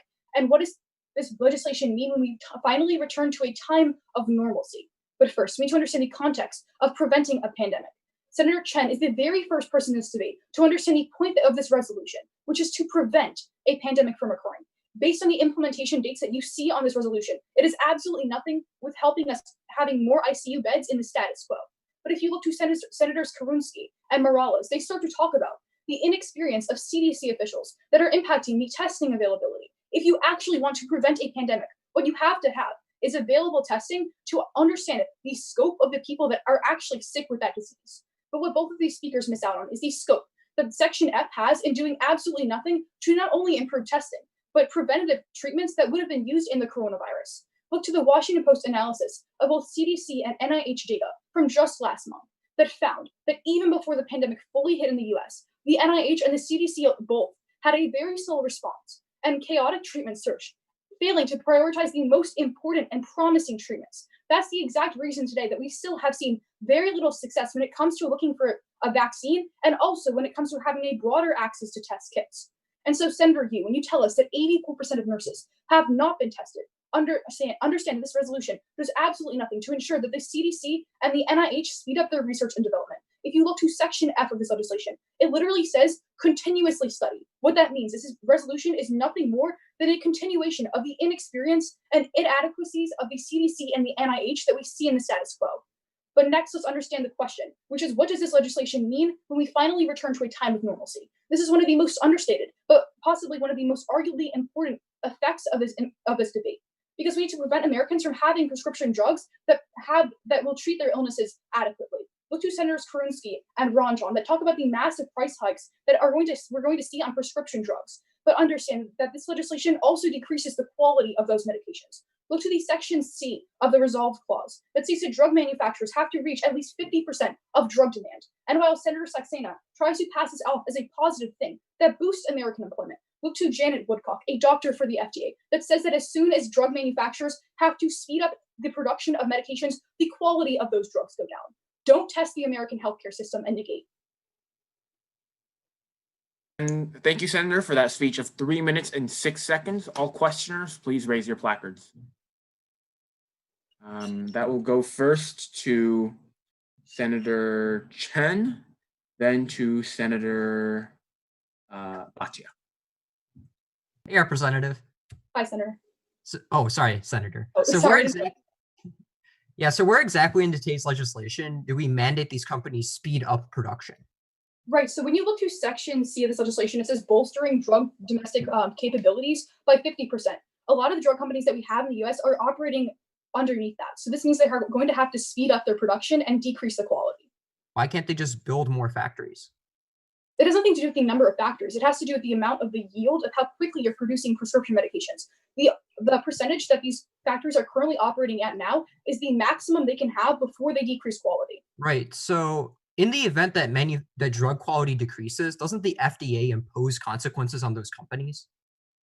Sure, but when you see them across the United States, factories that are supposed to be domestically producing drugs for like a net harm have all of these drugs that go down in quality, the FDA just can't strike down every single type of prescription drug. But you're saying companies would risk violating FDA regulation instead of just building more factories? Factories don't have anything to do with Hi there. Would you say that testing kit is considered a medical supply? Sure. Okay, so under today's legislation, we increase production of medical supplies, correct? Yeah, sure, but that has nothing to do with the CDC. The CDC is supposed to look into what kinds of tests actually work. Exactly. Section 1F is the entire purpose of it, correct? Can you say that again? Okay, so Resolve Clause F literally being solvency for that, correct? No, it doesn't, because it says continuously study. That's what the CDC and NIH are currently in the status quo. This is nothing more than a continuation of that. Continuously studying means that we start from this pandemic and continue to studying and not stopping the. Right, the CDC literally does that every single day. That's the point of that organization. Clearly, it did not work when it came to. Okay. So in your world, how do we bring solvency for more testing and doing it We need effectively? to reform the CDC, get rid of those inexperienced officials. We need to just do anything to look back at what made us fail in this How pandemic. can we do that if they give them no objective to do so by negating today's legislation? Wouldn't this Nothing legislation to giving them new objectives. It's just a continuation of old objectives. Thank you, Senators. Seeing as that was a speech in negation, all affirmative speakers, please raise your placards. That will go to Senator Wu. I thank the chair. Assuming all my judges are ready, I will begin at your leisure. My last name is spelled 2 letters WU, and my speaker code is 101. Let me know if anybody's not ready, and then I'll be happy to begin. Okay, perfect. Too much of today's debate has been focused on different snapshots of the problem at hand. Now, Mr. Chen is right. We all seem to be missing the boat of today's legislation. It's about hedging against future pandemics, not ending the second wave, not containing the coronavirus now, the future. Our legislative debates today will affect American constituents in 2050. Understand, senators, that stockpiles and medical resources might be important after pandemics get serious, but this Congress's job today is dealing with how to counter pandemics before they even begin. Now, Senator Pascarella just told us about concerns with the CDC. But let's take a look at the NIH, because understand that today's legislation does not concern who wields power or who writes the rules. It's about how we institutionalize preventative measures in the future. Yes, Senator Pascarella, this legislation continues old norms. But when we pass today's legislation, what we do is we enable more funding and more support for NIH research initiatives. According to the Commission on Global Health Risk Framework for the Future, research capabilities of the American NIH must be accelerated in order to counter the threat of infectious diseases. Now, too many senators have dismissed Section F of today's resolution. The only way to ensure the NIH has the means to develop new treatments is to continue investments and support for them. However, this Congress and this federal government has demonstrated a lack of concern for research and development in the past. But passing today's resolution reverses course and shows that we are committed to developing new treatments and developing new research. Now, the negation asks us to prove what today's legislation does tangibly. But as soon as we pass today's legislation today, we pass legislation tomorrow to refund the NIH after recent cuts by President Donald Trump. But now let's zoom in on what the NIH actually does with that funding. According to the National Institute of Health itself, just 5 days ago in their genetics home reference, genome editing is of great interest to the NIH in terms of prevention of pandemics, but much more scientific research is necessary to determine whether this approach is safe and effective for widespread use. What we know is that the NIH is currently working on developing new CRISPR-Cas9 genome editing tools to prevent from future pandemics in the past, to track them in the future, and to make sure we can diagnose rapidly and efficiently. Now, what is the impact of this technology? Now, CRISPR-Cas9 tech acts as a preliminary line of defense for preempting future pandemics. That's the goal of our Congress today. Dr. Jeff Besson of the New Republic explains in July of 2017 that embracing biomedical advances like CRISPR-Cas9 will help to predict new outbreaks and fight and diagnose pandemics. So let's break down today's debate for you. I am never going to claim that today's legislation can solve COVID-19, and no speaker on the affirmation should claim that at all. But the affirmation will unequivocally claim that today's resolution is a necessary first step for future pandemic prevention. There's no option but to pass. Senators Bhatia, Dilip Kumar, Khan, you all talk about different concerns with the status quo, but the only way to fix those is if we have prevention measures now. There's no option but to pass. Thank you, Senator, for that speech of 3 minutes and 1 second. All questioners, please raise your placards. That will go, let's see here. First to Senator Pascarella, then to Senator Krasowski. Hi, Senator. So let's talk about funding. Where in this legislation does it say we're giving the CDC and the NIH more funding? Nowhere in this resolution, because it's a resolution. But if we pass today, we pass bills tomorrow. This is a necessary first step. Considering the current federal deficit that we have, that's making us struggle to even pay for welfare benefits, where do we ensure we have extra money to give to the CDC and the NIH? Well, I'm fairly sure that when President Trump cut funding for the NIH just a few months ago, that it wasn't out of concern for our welfare recipients. It was out of concern for science. He didn't want us to continue research. You have to look at the government as a whole, right? Considering the fact that we have a $50 deficit, where are we going to find those funds? Take them back from wherever President Trump took them in the past. Right, but aren't there areas of our government that like arguably need it more, including like SNAP, making sure that people have Sure. But when we talk about the scope of today's legislation, the whole point is to preempt future pandemics, and nowhere is that more critical than research projects by the NIH. Okay, even if we give the CDC more funding, how do we ensure that they use it adequately? Because they haven't in the past. Thank you, Senators. Hi, Mr. Wu. So you claim to want to counter a next pandemic before it begins, right? So we can implement more hospital beds, we can increase our stockpile of PPE. But what is the only clause in today's legislation that helps stop a pandemic before it begins? The only way to stop pandemics before they begin, or trace them before they reach the United States at the very least, before they become acute in the United States, is to have research and technology that is developed to diagnose them rapidly. So clause F is our biggest chance of stopping it before it begins, right? Sure. Okay, but it's where research and development is going, right? In clause F. Yep. Okay, so let's say the president just 3 months ago cut funding. How likely is he to all of a sudden just change his mind tomorrow because we passed this specific piece of legislation? Okay, if we don't pass today's resolution, this Congress has no grounds or no political willpower to actually support the NIH, because we haven't in the past. This entire federal government has demonstrated a lack of commitment to research and development initiatives. If we pass today, we have the groundwork for the future. That's all I'm saying. Thank you. Seeing as that was a speech in affirmation, all speakers on the negation, please raise your placards.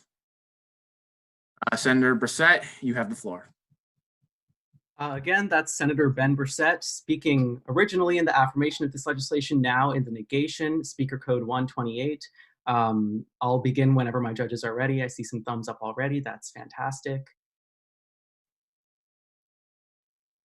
Just one more, great.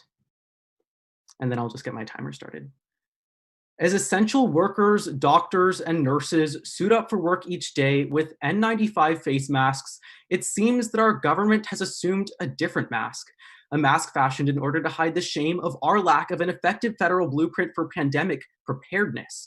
As hundreds of thousands lie dead, we cannot afford to fall victims to the mistake of the past in the future, which is fundamentally why we fail today's legislation, because it does just that. Now let's analyze the two voting issues around which you cast your ballot for the affirmation: accessibility and federalism, starting first with accessibility. Senators Dilip Kumar and Ranjan prove in their speeches that by setting a blanket mandate for many hospitals on the number of ICU beds and units that they must have by 2022, we'll see potential facility closures and staffing shortages, which hits marginalized communities especially hard. This is an important impact that we must extend within the context of today's debate. Look no further than Business Insider, which tells us last month that the Navajo Nation's rate of infection has now surpassed New York's due to the weakness of its healthcare infrastructure, possessing just 71 ventilators and 31 ICU beds for its hundreds of thousands of residents. They're already teetering at the edge by passing today's legislation, putting their facilities more at risk, imposing a heavy burden on them. This might be the thing that pushes them over the edge. But this unfortunate dynamic also extends to urban low-income communities, because according to a joint analysis from the Pittsburgh Post-Gazette and the Milwaukee Journal-Sentinel, in most major metropolitan areas, people living in poor neighborhoods are far more likely to live in areas with physician shortages and closed hospitals. For these understaffed and underfunded facilities, passing today's legislation and requiring them to meet this benchmark could very well be the thing that makes them even less prepared in a pandemic. That's fundamentally unacceptable. That's fundamentally why we fail today's legislation. Next, to federalism. Today's legislation's heavy emphasis on states and their responsibility to meet its targets exacerbates some of the largest problems that we've seen in the status quo during this COVID-19 pandemic, and this is a really important point that no negative speakers in the debate thus far have referenced. Now, Senator Yu in the affirmation says that we need to protect states from the federal government, but under today's legislation, it seems like it's more important to protect them from one another as they seek to rapidly outbid each other for limited supplies. Look to ABC News, which tells us last month that at the offset of this crisis, the average price per ventilator was just $25,000. But as states continued to compete for bits and pieces of a limited supply, that price increased to $45,000 per unit.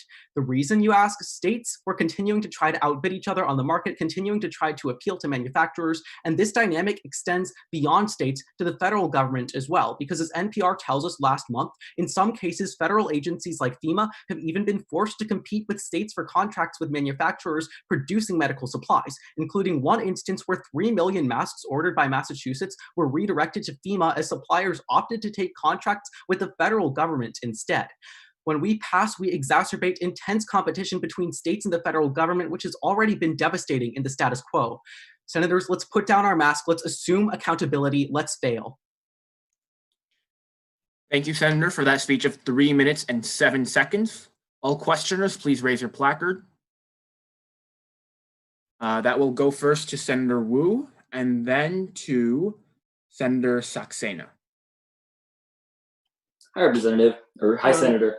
Yeah. So let's talk about the manufacturing or accessibility issues. So if we, say we bring manufacturing to the states, what happens to the accessibility of PPE and equipment?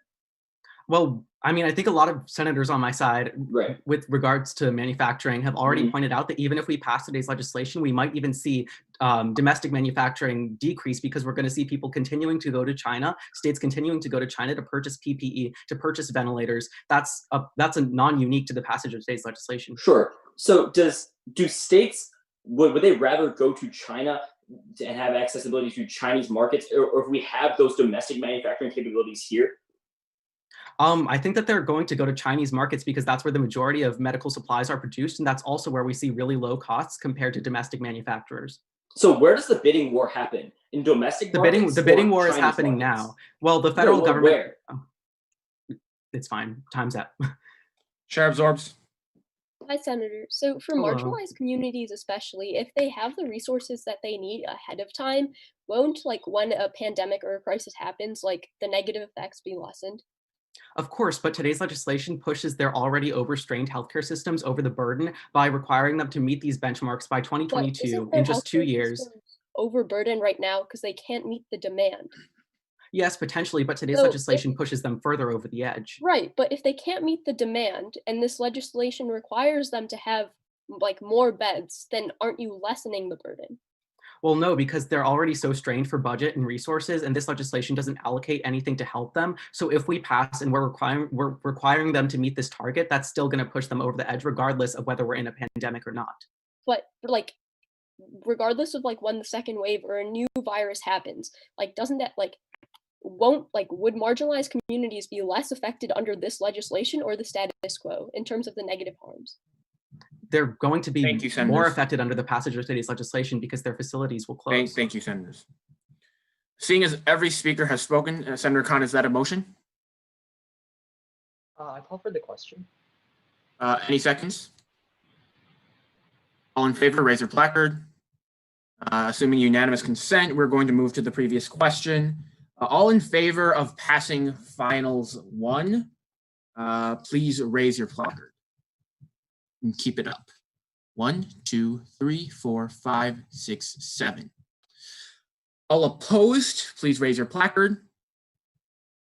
1, 2, 3, 4, 5, 6, 7.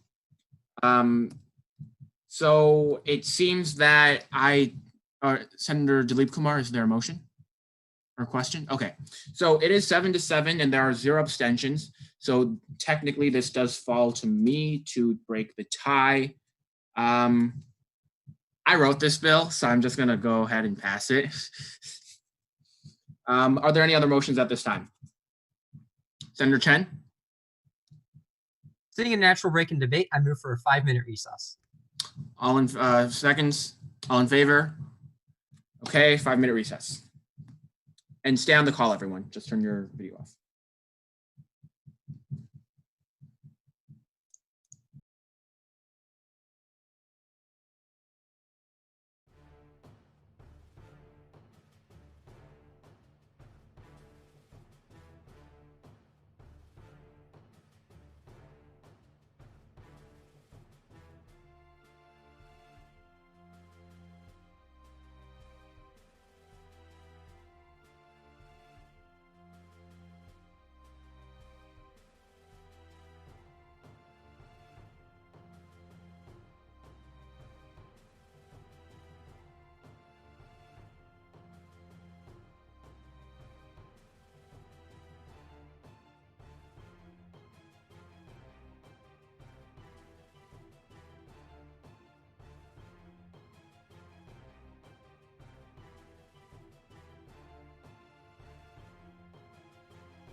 We have about 30 seconds left.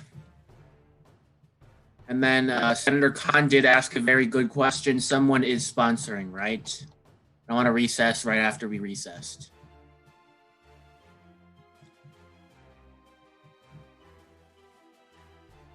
Sure, I could sponsor. All right. I don't know who said that, but. Oh, okay. Got it. All right, the recess is over, but I'm not sure if all of our judges are back. For the judges, could you just thumbs up with your reactions button? Okay. I believe that's everyone. And then Senator Bhatia, I'm just going to wait a little bit for him. Great. Right, everyone's back, and I call the session back into order. The next item on the agenda is Bill Finals B, a bill to respect new voices. Is there a sponsor present? Senator Brissett, you have the floor. I thank the chair. Again, that's Senator Ben Brissett giving a sponsorship speech on today's legislation, Speaker Code 128. I'll just begin whenever my judges are ready. Got those thumbs up.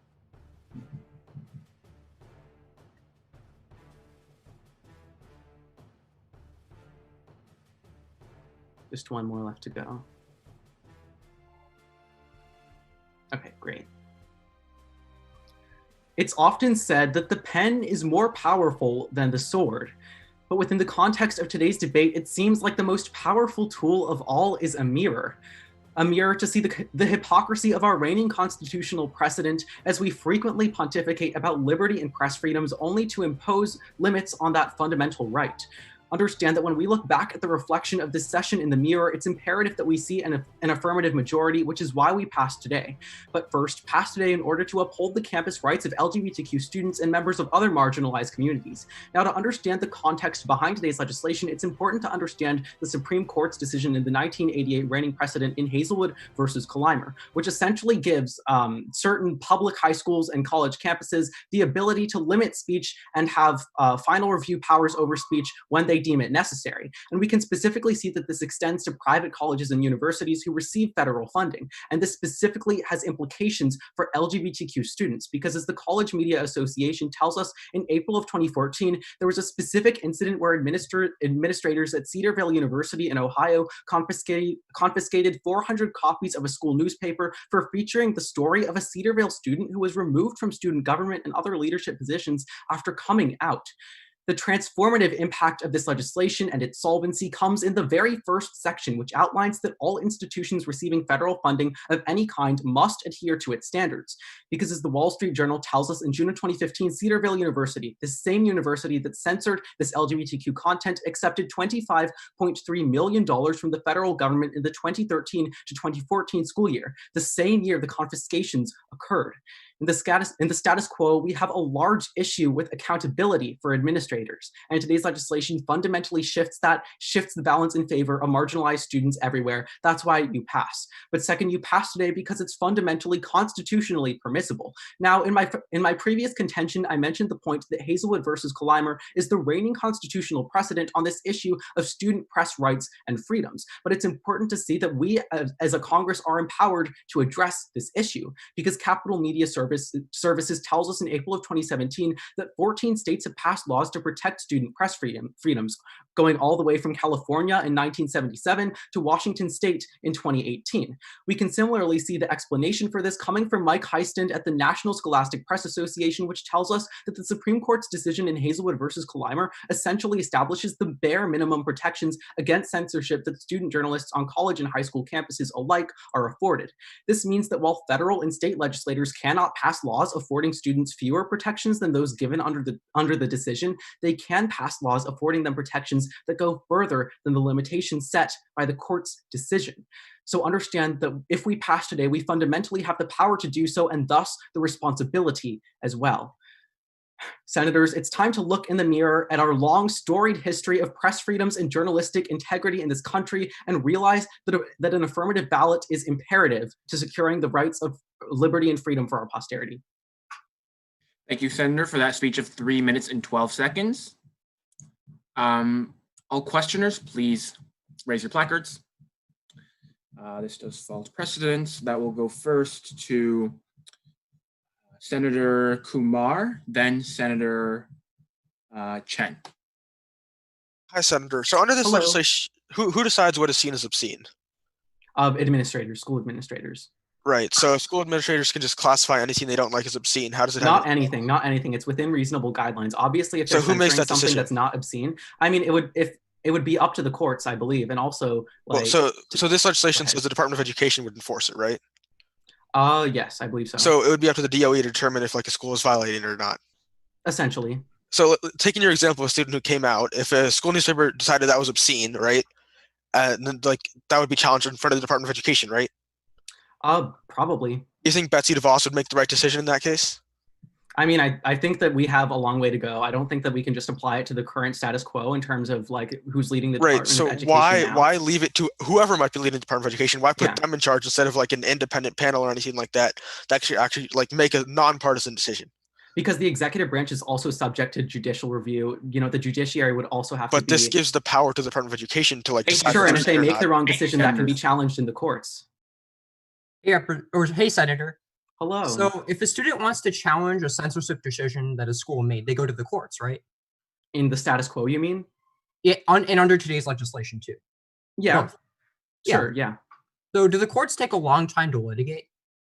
Yes, I'd assume so. So by the time the court case is resolved, is the article that was censored going to be relevant?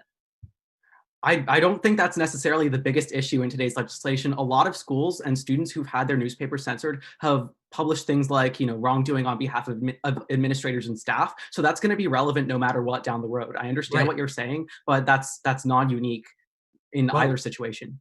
But while this court case is going on, the material isn't going to be uncensored, right? By default, it's going to be censored until there's a ruling, correct? Right, and that's how it is in the status quo too. But today's legislation fundamentally changes that by setting in place more levels of accountability, by essentially reversing the precedent set in Hazelwood versus Clymer, and that's impactful. Thank you, Senators. Seeing as that was a speech in affirmation, all speeches in negation, please raise your placards. Okay, that does fall to speaking order, and that does go to Senator Korsunski. I thank the chair. Once again, that's Senator Korsunski, Speaker Code 163. If all of my judges could just please give me any indication when you're ready, I will begin.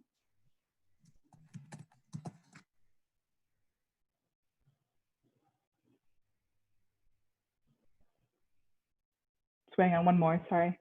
Perfect, okay. Bong hits for Jesus. That is a sign that 17-year-old Joseph Frederick held up at a school-sponsored event. After developing it into a Supreme Court case, Chief Justice Roberts cited that he, along with the school, wasn't exactly a fan of bongs.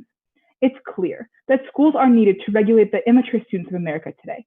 Negate, because first, this legislation conceptually contradicts the judicially mandated law in loco parentis. First, let's take a look at what a loco parentis is. It's a law that states that students have less constitutional flexibility when in schools because school administrators assume the role of a parent or legal guardian. But what does this mean in the context of this round? Well, Columbia University explains in August of 2017 that in several Supreme Courts and lower appellate courts cases involving parents suing school districts arguing that as state actors, public schools cannot force individual students to comply to demands without probable cause, courts have continued to call upon in loco parentis, ruling that schools have the power and the duty to inculcate the habits and manners of civility within their schools. It has been previously decided by Supreme Court cases that in loco parentis needs schools' excessive jurisdiction over students. Mr. Brissett cited past precedent, but he overlooks that passing this legislation would not fall in accordance with multiple Supreme Court decisions, meaning if we pass, we can't actually mandate that schools uphold this law, meaning every single impact that the affirmation will promise you about bolstering self-expression ultimately fails when we can't uphold this law in schools. Frank's sign serves as a reminder that ultimately the affirmation wants us to abandon kids to their own devices. In 2007, it might just have been a joking sign, but in 2020, we serve to promote much worse, because when we pass, we amplify racist ideals in schools. In the status quo, racism exists within school walls, especially when it comes to wealthier schools. Passing this legislation refuses to hold students accountable, as the Southern Poverty Law Center explains in 2018, that while media reports about hate and bias pop up with alarming regularity. They present just a tiny fraction of the hate and bias incidents that educators are encountering in the classroom. 821 school-based incidents were reported in the media in 2018. But by comparison, the K-12 educators who responded to a new questionnaire reported 3,265 incidents in the fall of 2018 alone. Clearly, racism is just as prevalent as ever, and the Washington Post explains in November of 2018 that students' free right speeches are constantly evolving, but despite legal precedents, student rights are applied in a hodgepodge, unpredictable way. Ultimately, schools are made up of humans who often react to student speech with human emotion and their own internalized biases. Even with current regulations, we still see the issue of schools not holding racist views accountable. Mr. Brissett, I am just as concerned about discrimination against minority students, but instead of lifting all school oversight of student journalism and just using this legislation and expecting children to monitor themselves, when they have repeatedly proved they're not capable of doing so, we need to ensure that we don't exacerbate this issue. Negating this legislation allows us to keep oversight in schools and make sure that such ideas aren't spread to minors. Because Joseph Frederick, a 17-year-old boy, teaches us the immaturity that lies within students' opinions. If we pass legislation, we risk escalating from bongs to bigotry, which I simply cannot stand for. Thank you, Senator, for that speech of 3 minutes and 10 seconds. All questioners, raise your placards. That will first go to Senator Gyanmote, then to Senator Dilip Kumar. Hi, Senator. So if something racist were to be published, right, that did offend a minority, how under this legislation would it not be covered? Well, okay, so here's the thing. We're asking in section 1.3, it says that it's up to the responsibility of students to adhere to these journalistic standards, and then the school can decide whether or not it falls under this bill, right? But if the school already has its own biases in place and don't consider that piece of media slanderous or obscene, then that still falls under this bill. But if something truly racist was posted about a minority and it did truly offend them and it was taken to court, wouldn't they still be having some sort of repercussion for doing so either way, even if the school didn't mandate it as what I don't want to wait months or even years for a case to go to court. I want justice now, not later. Okay, and moving on to your next point. So even if there were if we did negate this bill, aren't we actually hindering the more stereotypes that are going to be prevalent, meaning there will be more conversations going on about the stereotypes? Thank you, Senators. Hi, Senator. So are colleges educational institutions? They count as they federally funded educational institutions, yes. Exactly, right? So how do your points about local parentis and minors apply in colleges and universities? Well, it applies for colleges, but it says all educational institutions that receive federal funding. So okay, wait a minute, though. You specifically talked about local parentis and minors being affected by such legislation. How does that apply in basically higher education? Because Section 1 simply states all educational institutions, which falls upon high school and middle school and kids K through 12. Yeah, sure, but even then, aren't we restricting the rights of college students if we don't pass today's legislation? How so? Because college administrators can still censor students without repercussions. Now they have less guidelines to have to adhere to, because in the status quo, they have more freedom to censor what they feel is not necessarily. Yeah, isn't more freedom to censor just bad for the freedom of speech? Thank you, Senators. Seeing as that was a speech in negation, all speeches in affirmation, please raise your placards. Affirmation speakers. Are there any motions at this time? Motion. Senator Saxena. Motion for a 5-minute recess. Are there any seconds? I mean, I can give it an F right now. Like, we can do the recess, but I can give an F. Do you rescind your motion then? I rescind my motion. Okay. Motion. State that. Motion to address the chamber. Go ahead.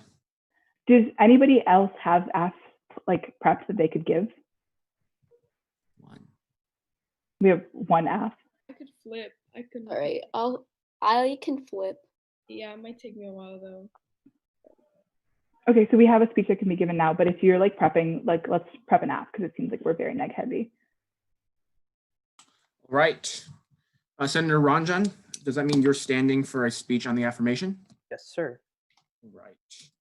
All right, for my judges, Senator Ranjan, R-A-N-J-A-N, speaking for the second time today, speaker code 176.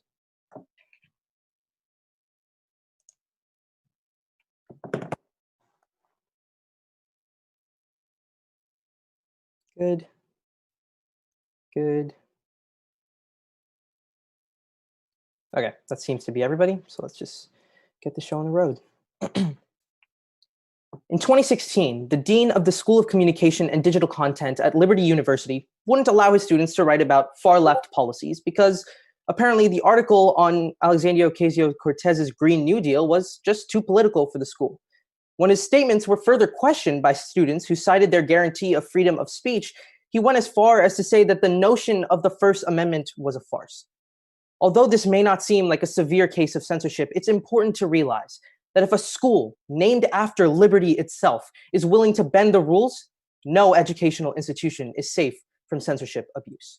Unfortunately, the reason why this bill is so important right now is that as more controversial speakers start showing up on campuses, colleges feel that hate speech can now indoctrinate their future students. But that's actually the complete opposite of what we see. In fact, freedom of speech is extremely crucial because colleges are an inducive environment where students can find their voice and political identities. And that's because each and every single classroom gives them the ability to engage in the rational discourse they rightfully deserve.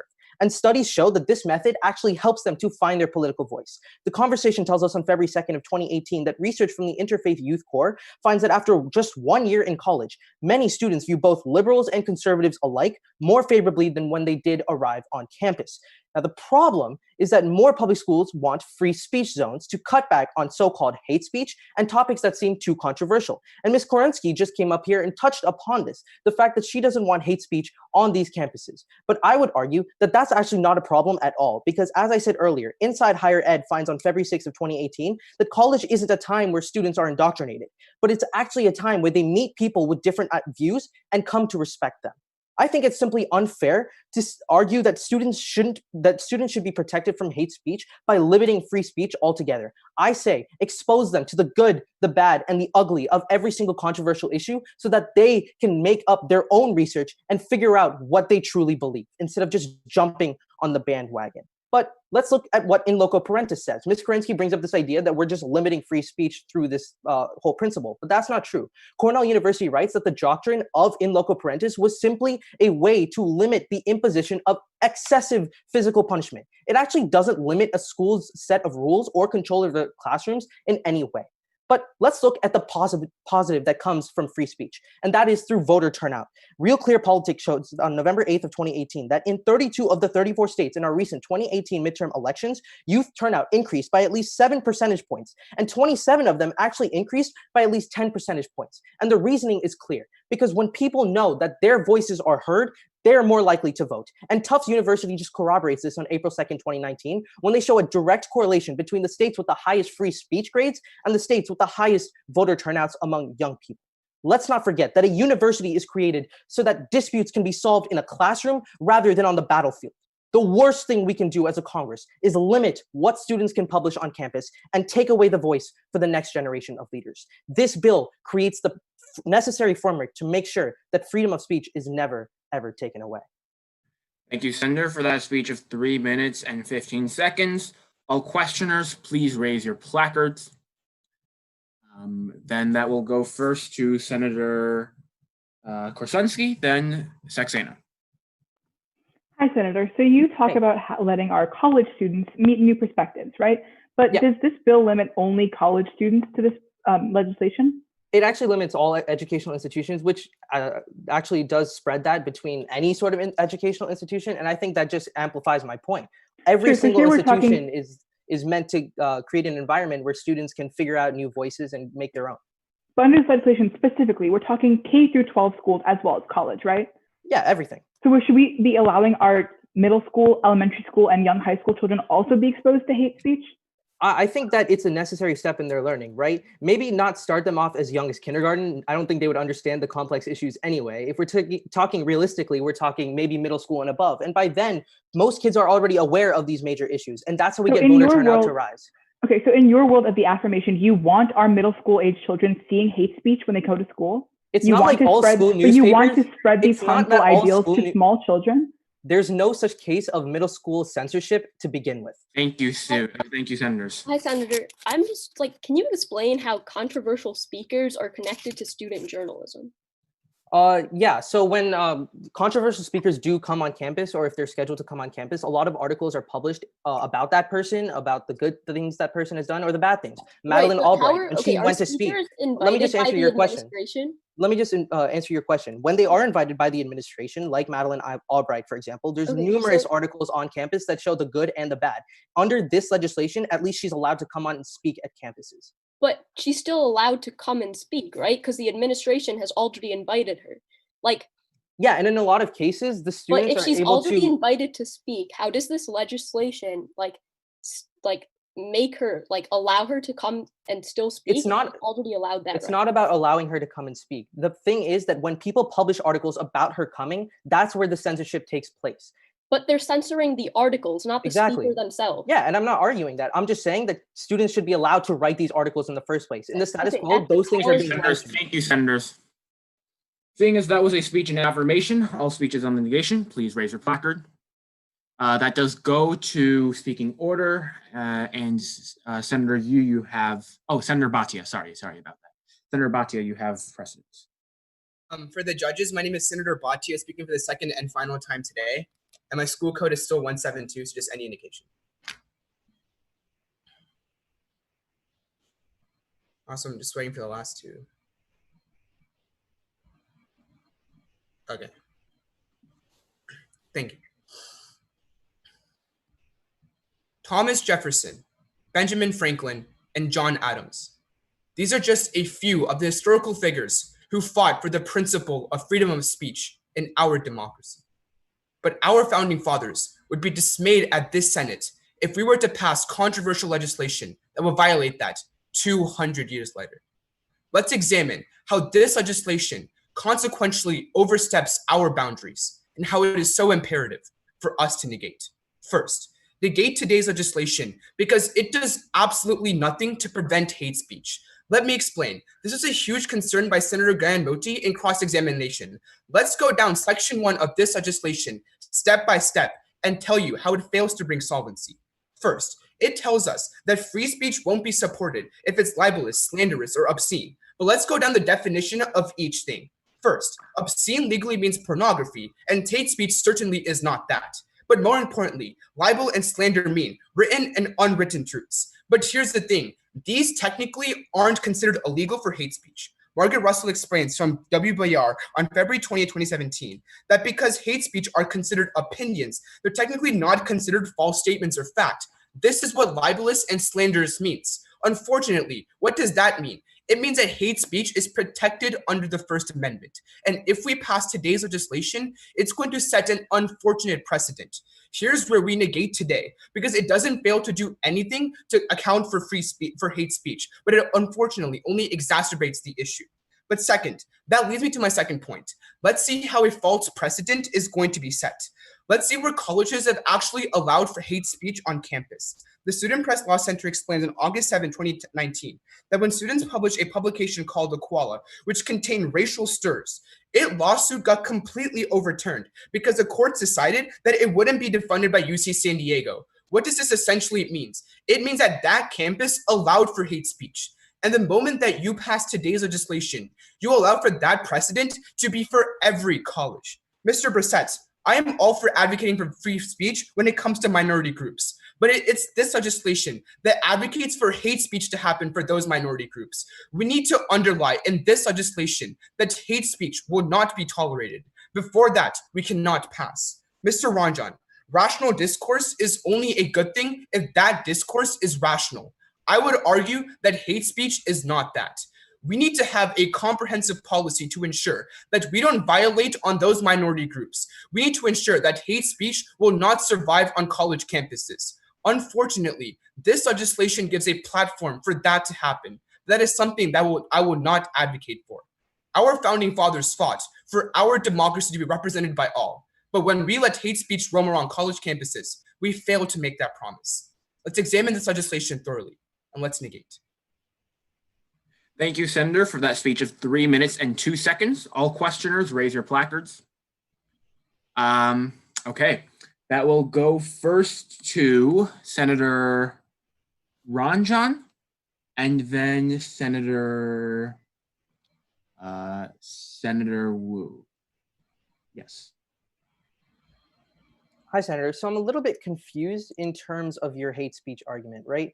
Wouldn't it be a net benefit if college students, like I told you in my speech, are exposed to these things so that they can actually go out and vote, as numerous studies have shown? I don't see how hate speech is a good thing. If people want to be informed, then they shouldn't have hate speech to do that for them. I'm not exactly Where are they supposed to get this information of the real world if our colleges are censoring that out entirely? This legislation only consider material that's presented through college like sponsored materials, right? So as I showed you in the example where that happened in a school, right? There's still hate speech on social media, other things. So I'm not sure where your impact is actually lying. So if we're allowed to have hate speech on social media, for example, why can't we have it on college campuses where people can talk about it? Because college campuses is a much more dangerous platform, as I mentioned in my second. How? Actually, voter turnouts for the youth are the lowest right now. The only way they're increasing is when controversial speakers are on campus. Why take that away and lower increase voter apathy? Sure. So I'm still a little bit confused on how hate speech leads to more people actually voting. Because people want to get their voices heard, right? When they see an idea that's completely wrong, they're going to speak out against it. Thank you, Senators. I'm sorry, I just made a mistake. It should be Senator Morales who gets that questioning block. Hey, Senator, so let's go back to Senator Ranjan's line of questioning. So under the Constitution, is hate speech accepted?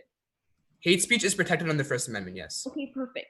So why should our constituents shed their First Amendment rights once they enter their school gates? Right. So this legislation specifically outlines like material that's sponsored by the college, right? As I showed you one example that already happened. I'm saying that sets a dangerous precedent, but it doesn't violate on the First Amendment because they have other ways to reach out for hate speech if they want. Okay, 100%, Senator Bhatia. I get what you're trying to get at. But what we have to also understand is why pass today's legislation and essentially not get anywhere closer to reform, since you forced them to shed their rights at the school gate.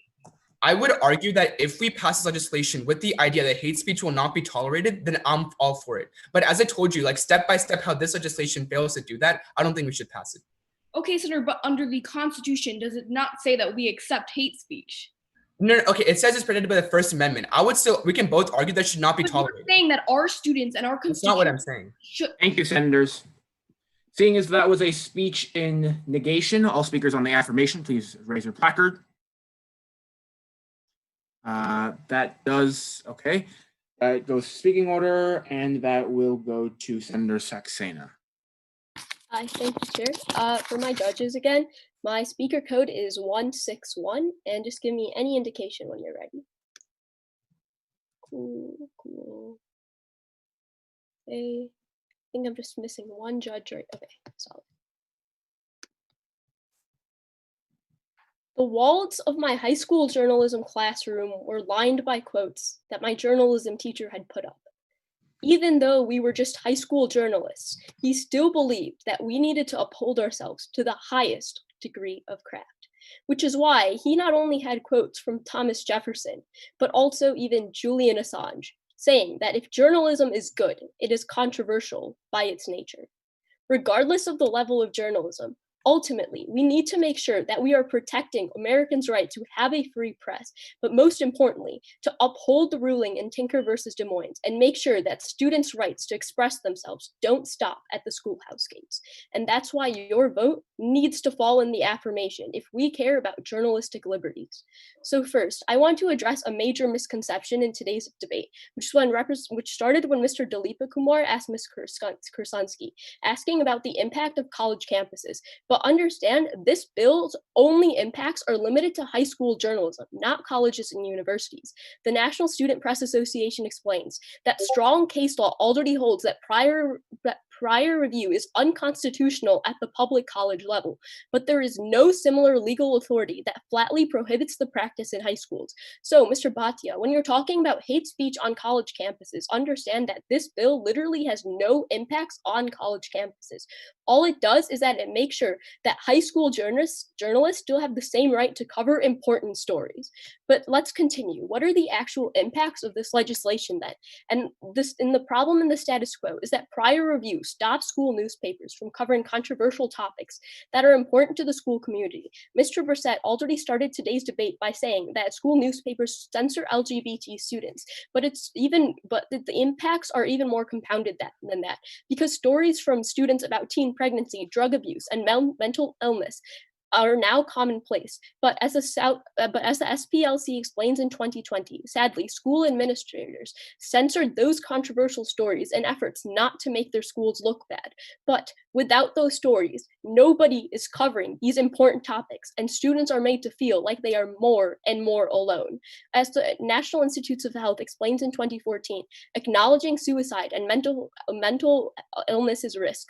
Concerns leads to improvement of mental health. Representation, this is another reason why representation is so important, because it makes people understand that they are not alone in their struggles. So, Mr. Brissett, Mr. Brissett, the impacts, as Mr. Brissett explains, the impacts of this legislation aren't just that students no longer feel alone, but that all students understand that they are not alone in what they are facing. But Mr. Kumar asked Mr. Brissett, and he's worried about the litigation and the Department of Education, but the Section 4 of this bill explains that the Department of Education is overseeing the implementation along with the Southern Poverty Law Center. So it's not going to be partisan regardless of who's in office. Please affirm and protect the rights of student journalists. Thank you, Senator, for that speech of 3 minutes and 12 seconds. Questioners, please raise your placards. That goes first to Senator Korsunski, then to Senator Kumar. Hi, Senator. So let's talk about the logistics of these taboo topics, right? So if we pass in the world of the affirmation, it's still ultimately up to the school to decide what they see as like slanderous or obscene, right? Yeah, but here's the thing. This is why it's different from the status quo, because right now, a school can just arbitrarily decide that the administration wants the newspaper to go under prior review. This legislation makes it so that it can only go under prior review if they actually have unlawful conduct that happens. No matter what your personal opinion is, you can't just manipulate the law to say that, oh, this disagreed with my personal opinion, so it's libel. Like, there's very strict definitions for these terms. Sure, but then it's still like, before we take it to the Department of Education, right? Like, it still goes through the school. So how are the school's personal biases being taken out of the equation? For it to be obscene, it needs to be pornography. If it's libel, it needs to be like entirely false. Like, the school can't just decide this is false because I don't agree with it if there's facts that support like what students are saying. In the status. Thank you, Senators. Hi, Senator. So let's talk a little about the enforcement of this bill, right? So you claim that because it includes a student press law center, that makes it nonpartisan? I'm saying that because the SPLC and the AP are both involved, it doesn't matter if like Betsy DeVos is partisan, because like you have people acting in conjunction. Right. So this bill requires the Department of Education to consult those two groups, right? Yes, it's in consultation. So at the end of the day, the ultimate decision comes from the Department of Education. I mean, Mr. Kumar, I think you're putting too much emphasis on like Betsy DeVos just saying like. I mean, it's not about her. It's just like, why are we putting it in the hands of an executive secretary overall, right? Like, why do they get the final say? Because it's a Department of Education, and all schools' jurisdiction ultimately falls to the Department of Education. Right, but we've seen the Department of Education in the past has shown like a. I think you're like forgetting that just because people fall in one political party, that doesn't mean that they. It's not about political party. It's about Secretary DeVos's past actions and the fact that any executive secretary can be appointed who doesn't necessarily have the right qualifications to make these decisions. Okay, but once again, there's strict standards. If for it to be qualified as. But they're interpreted by a certain person, so the strictness doesn't come into the interpretation. That happens all the time in the status quo. Thank you, Senators. Seeing as that was a speech in affirmation, all speeches on the negation, please rise. Again, this goes to speaking order, and that will go to Senator Yu. I thank the chair that Senator Yu, spelled Y-U. My code is 112, and give me a thumbs up when you're ready.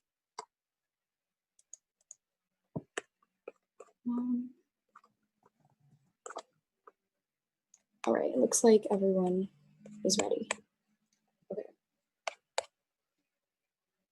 American author Jordan Belfort once said, Without action, the best intentions in the world are nothing more than that, intentions. Today's legislation has good intentions, but the reality is that it has no efficacy. Fail today's legislation. The fundamental reason why you fail today's legislation is because our students do not understand what the First Amendment protects. The Newsom Institute's First Amendment Center finds that when asked what the purpose of the First Amendment is, only 57% of people could say that it protects the freedom of speech. Only 19% responded that it protects the freedom of religion, and just 10% mentioned the freedom of the press and the right to assemble. 33% of Americans cannot name a single First Amendment right. The American constituency is incredibly ignorant to constitutional law. But when we pass, we are telling our educators, our teachers, and teenagers that if they cannot interpret First Amendment law, then their school does not get funding. Senator Brissett, I appreciate your advocacy of LGBTQ youth. Senator Saxena, I appreciate your advocacy for mental health awareness, but none of your impacts come to fruition if schools and teachers are too afraid to publish anything at all because they are scared that they do not understand their rights. But it gets worse, because even if we manage to educate every single student journalist in the country about their rights, about how their rights change under this legislation, according to the First Amendment Encyclopedia in September of 2017, state constitutions provide rich, independent, and sometimes expansive protection for expressive freedoms more expansive freedoms than is found under the First Amendment. Citizens and lawyers generally overlook state constitutional protections, but they are important clauses for defending speech, press, and assembly rights. Until this Congress commits to helping our students understand the legal definitions of libel, slander, obscenity, privacy, state by state, then your vote belongs in the affirmation. But next, let's understand how students will specifically be impacted by taking away federal funding. Everybody in this chamber understands the fundamental harms of taking away school funding, but the Washington Times explains in March of 2016, arts programs are often the first classes administrators cut when schools have financial struggles because arts are not tested subject. The article furthers that when the Chicago Public Schools laid off over 1,000 teachers as a result of its recent decision to close over 50 schools, among the most affected areas was arts education, in which 10% of schools taught art or music. Art is one of the most important ways that students are able to express themselves. These same students that the affirmation claims to fight for are the students whose arts education is going to be cut. Senator Brissett, your LGBTQ students are going to have their arts education cut if they do not understand what they are getting themselves into with this piece of legislation. Your vote belongs in the negation. Thank you, Senator, for that speech of 2 minutes and 57 seconds. All questioners, please raise your placard. That goes first to Senator Brissett, then to Senator Morales. Okay, so in your first contention, you tell us that students and teachers wouldn't publish anything they fear is controversial because they don't understand their First Amendment rights, right? Correct. And then in my second contention, I tell you that 14 states already have these new voices laws in effect. So are we seeing this impact in these states right now? Are we seeing people not publishing things? I can't actually. I was asking you, but that's fine. I am not aware of the 14 states, which I don't know what you're right. So 14 states to. have implemented these laws, and we haven't seen any kind of mass self-censorship from student newspapers that you can point to, right? Because they don't understand their First Amendment rights. But what I'm saying is that people are going to be less incentivized to publish controversial issues, so none of your impacts actually matter. How do we know they're less incentivized, though? Where's your link? Why wouldn't we be seeing that happening in these 14 states that have these laws in effect, if that were the case? Or that large portion of Americans in the status quo do not understand their First Amendment rights. And in this bill, we provide a greater consequence, which is that we revoke. Don't we have judicial watchdog groups that can inform them of that if a violation occurs? Thank you. Under you. So balancing off of what you said in your speech, where you actually said how our youth doesn't really understand the First Amendment, you agree that you said that, right? Right. Yes. Okay, perfect. So how does that quantify taking away their First Amendment right at the school gates? I'm not saying that we should take away their rights. I'm saying that the consequence of this legislation is that a school gets absolutely no funding, and that is too much of a risk for the majority of students. Okay, Senator, But basically what you're implying is hence that they don't understand their First Amendment right, that we should just simply take it away from them? No, I'm not saying that. I'm saying that we shouldn't pass this specific bill because the consequence is too large, and it is not a consequence that many schools are going to be willing to take. Okay, but how does your point still stand if what you're arguing is that they don't understand their First Amendment right? So how do you expect to quantify that or even make prior legislation when that's your main impact? Yeah, I'm saying that we shouldn't pass this specific legislation because we need Thank to you, make sure that Senators. they understand. Seeing as that was a speech on the negation, all speakers on the affirmation raise your placards. Again, goes to speaking order. Senator Morales, you have the floor. Perfect. That's Senator Morales speaking for the second time in this legislative session. My school code is 125. I am speaking in the affirmation. Just a nod or thumbs up when you're ready, and I'll be more than happy to begin.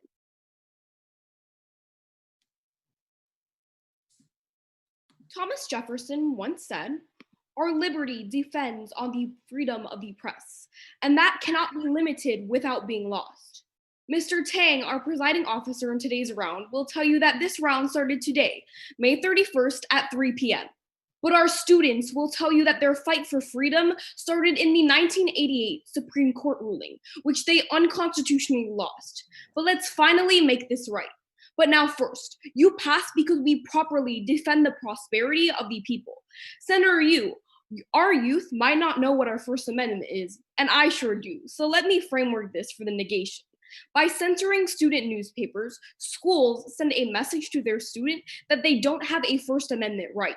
Additionally, students pay a lot of money to earn their degrees and should know what's going on, even if it doesn't paint school and its administrators in the best light. School administrators won't win over students, including current, past, and present, by trying to hide things. In the case Schneck versus the United States in 1919, the Supreme Court ruled that Schneck prohibited his freedom of speech rights, convincing men to resist the draft on pamphlets he was distributing in his college. In short, speech that proposes a clear and present danger is not protected under the Constitution. So if a newspaper article or yearbook photo were to promote danger or violence, the rights of that journalist would be prohibited, regardless, in a both professional setting and a classroom setting. Since there are already extreme national limitations on freedom of the press, student journalists should not be any more censored than they already are, and they should actually have the right to freely express themselves without the interference of the school because it so-called offends them. Even Senator Botti on the negation said it. Hate speech is accepted under the First Amendment, which actually brings me to assert the idea that our students don't simply shed their rights at the school gates. If the First Amendment is given to all citizens, it should not be limited to places of education. Students are taught to stand up for themselves and express their own opinions, but how are they supposed to do it when it's taken away from them? High school students are taught to follow under the impressions of the rules in the Constitution, but yet at the same time, schools are breaking these rules by censoring student journalists. End the hypocrisy and pass. But now let's turn to Frank Lomonte, the executive director of the Student Press Law Center, said in an article posted in the New York Times, "The Constitution isn't just for grown-ups. The First Amendment is no exception. It applies despite what kids are told, even on school grounds. High school is meant to prepare students for college, the real world. If a student wants to pursue a career in journalism, they should write their opinions now and write on what they truly believe. Our liberty depends on the freedom of the press, and that cannot be limited without being lost. Pass and protect the rights of all people." Thank you, Senator, for that speech of 2 minutes and 57 seconds. All questioners, please raise your placards. This will go first to Senator Yu and then to Senator Bhatia. Hi, Senator. What impact does hate speech have on teenagers and high school students? Senator Yu, personally, if you ask me, hate speech can have several detrimental factors, but I still don't think that it has such a big impact that we actually have to infringe on a First Amendment right. Okay, let's just talk about racism. Does racism affect people's willingness to come to school and their mental health? I agree. So are you advocating for a policy that will increase racism and increase mental health issues? No, I'm not, Senator Yu. What I'm advocating for is for students to be able to voice their own opinion in the right.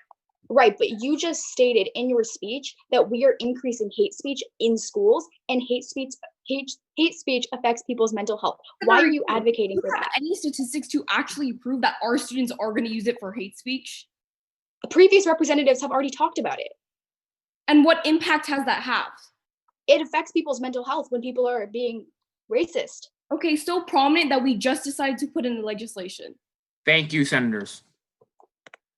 Okay, so bouncing on the previous question, what good does it having like defamatory content like a school yearbook, for example? What good does it do for the college campus? Well, Senator Bhatia, it does no good, but essentially what I'm trying to get is it doesn't weigh out the impact of taking away the right of a student. Students can still express their opinion on college campuses and social media, correct? Correct. Exactly. So how does this, so when you say that people have their rights violated when they're on college campuses, how does it actually matter? It's only for content produced by the school, correct? Senator Bhatia, what you said actually almost contradicts it, because what we have to understand is I feel like students aren't going to use their school newspaper to voice their own opinion. What they're actually going to do is use social media platforms if they find it to be offensive because they don't want to be linked to it.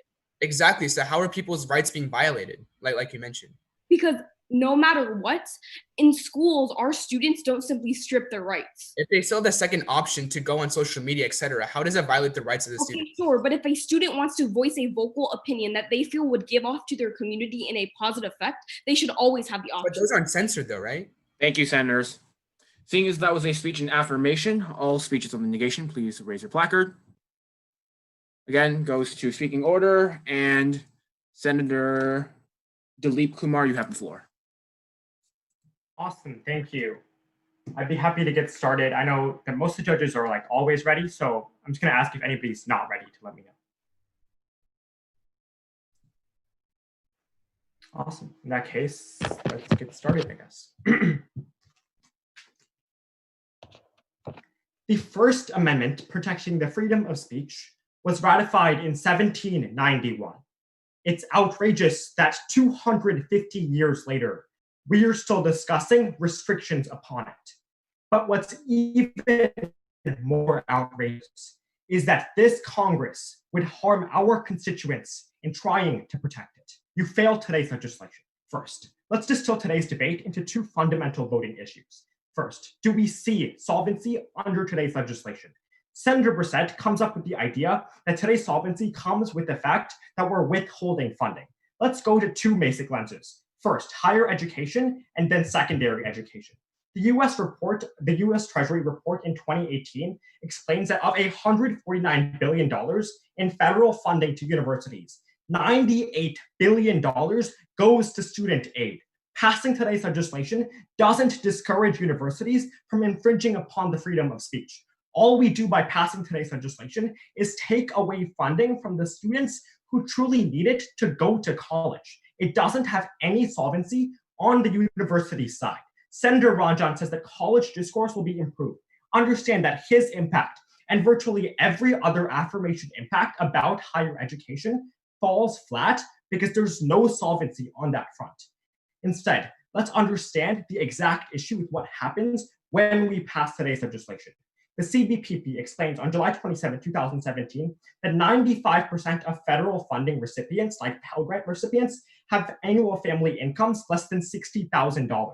Passing today's legislation widens the education gap and takes funding away from low-income Americans to get a proper college education. Now, Senator Saxena makes the argument that colleges can't use prior review, so higher education arguments simply don't hold water. Let's understand two fundamental issues. First, Senator Ranjan and Senator Morales on your side both agree that there are loopholes in this. And the main reason why is because prior review only applies to what happens before the content is published. Instead, what universities are doing is having restrictions after that content is published and having harsh repercussions for any student that chooses to do so.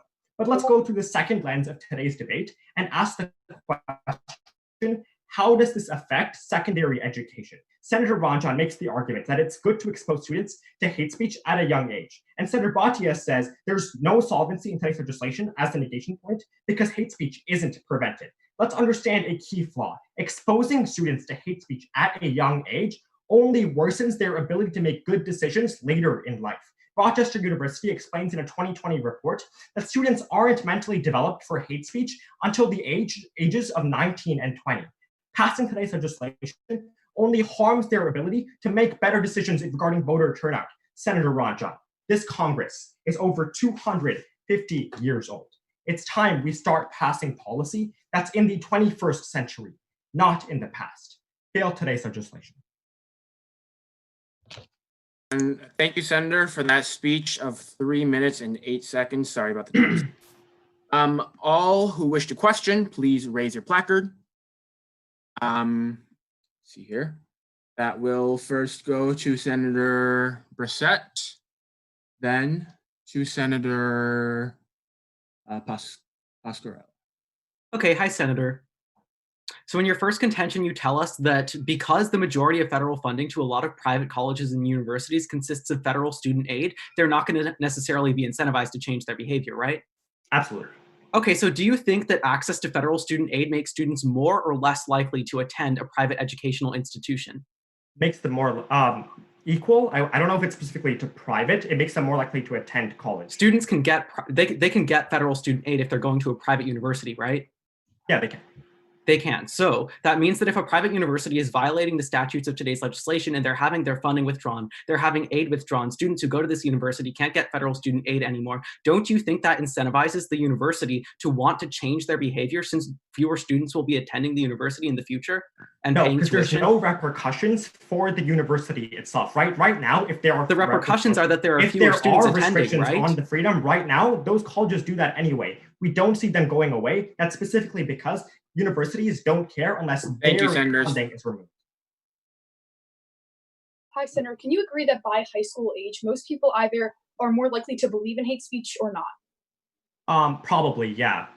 They make a decision whether or not it's rational is up, like. Right. So every single high schooler in our current time has access to the internet. So you're likely to see hate speech on the internet before you even enter high school, correct?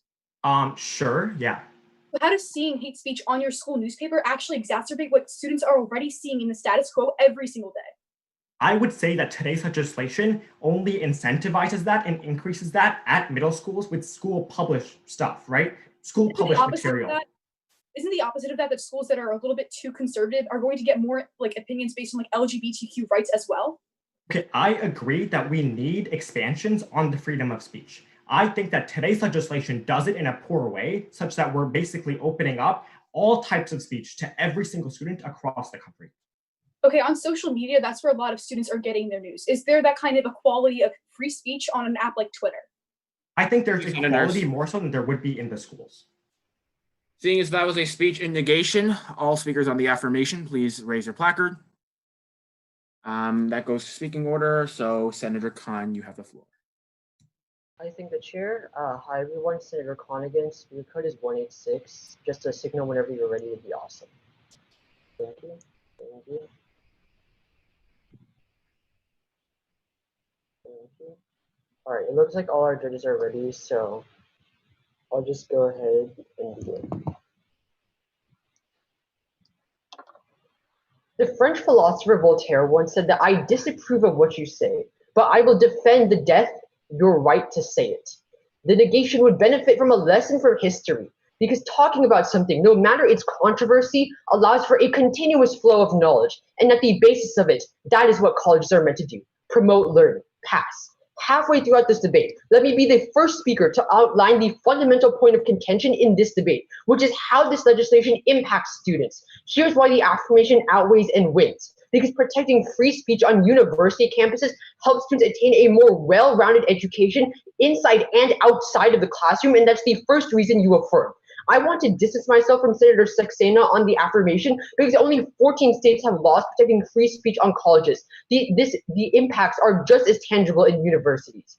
Brad Pellicini, writing for the American Association of Collegiate Registrars on November of 2018, explains that controversial speech on college campuses isn't a new phenomenon, but at the core of higher education's mission is equipping students with tools with which to confront a host of different ideas with a bias toward open dialogue, in which student journalism plays a key role. Civic engagement is what you protect by affirming, and this is the most concrete impact that any speaker has shown you besides Senator Ranja. So Senator Dilip Kumar, if you want to protect discourse, pass, because an uninformed campus is a poorer one.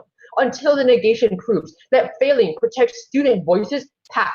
But here's why the affirmation outweighs and wins when it comes to students. Let's weigh Senator Yu's and Dilip Kumar's arguments of school funding and Senator Bhattacharya's aversion to hate speech against the impacts of civic engagement and Senator Ranjan's impacts of voter expression.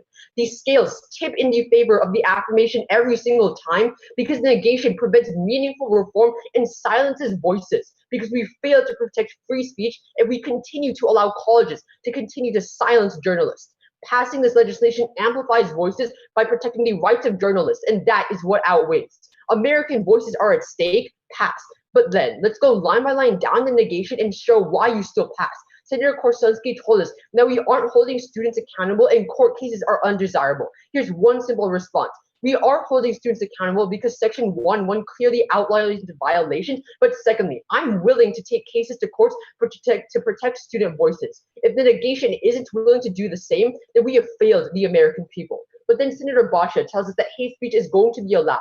Understand that he completely misses the point of this legislation. Free speech is devoted to the idea that every single person is allowed to express their opinion, whether you agree with it or not, Senator Bhattacharya. It's protected by the First Amendment, and that means that as a congressman, you have a constitutional duty to protect it. And Senator Yu and Dilip Kumar are concerned about funding, but let's look at the numbers. Education Dive reports in October of 2019 that colleges received $75 billion of funding aside from $11 billion of Pell Grants. Those are the repercussions, senators. So yes, the pen is mightier than the sword, Senator Brissett, but only when we decide to pick it up. Pass this legislation. Thank you, Senator, for that speech of 3 minutes and 8 seconds. Questioners, please raise your placards. That will first go to Senator Yu, and then Senator Saxena. Hi, Senator. Would you agree that today's legislation increases the amount of hate speech that is allowed on campuses? Okay, first, the negation hasn't provided any statistics as to how much it would increase, but even if it does, it's protected by the First Amendment, and that means that we also have to. So how does hate speech affect young students? Right, okay, unless we've seen a single example of hate speech being published by kindergartners or first graders, I'm not willing to buy the that. negation isn't saying that kindergartners are all of a sudden going to go start being racist on campus. What we are saying is that the Constitution protects their right, and under this legislation, we're giving them that constitutional right. So why are you advocating for something that is going to increase hate speech on campuses? Well, again, the day that I see a third grader publishing hate speech, I'll be the first one to speak on the negation. Right, but the previous representative literally read you evidence that people aren't mature enough to see hate speech until they're 19 years old. So that accounts for all of high schoolers as well. Thank you, senators.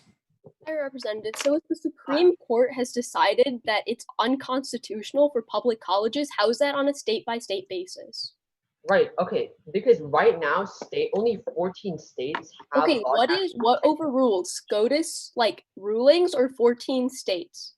Sure, you can always take it to the Supreme Court, but right now, legislative action is the best. Can I finish answering your question? Legislative action is the best way to protect free speech. But if the Supreme Court ruling has already stated that public colleges, that student journalists on public colleges can publish what they want without prior review or prior restraint, how does that point stand? Okay, but regardless, this legislation doesn't actively harm that. There's no net harm to passing. Okay, so then even if we follow your line of reasoning, can you explain to me how hate speech is connected to student journalism? Right. Again, that's protected by the First Amendment, and if that means that we have to allow it, then so be it. But how does this voices, not just the ones we agree with? Thank you, senators. Thank you. Seeing as that was a speech in affirmation, all speeches in negation, please raise your placard. That will go to Senator Gyanmote. I thank the chair. This is Representative Gyanmote speaking for her second time this session, and my speaker code is 107. I'm at the leisure of the judges and PO whenever you're ready.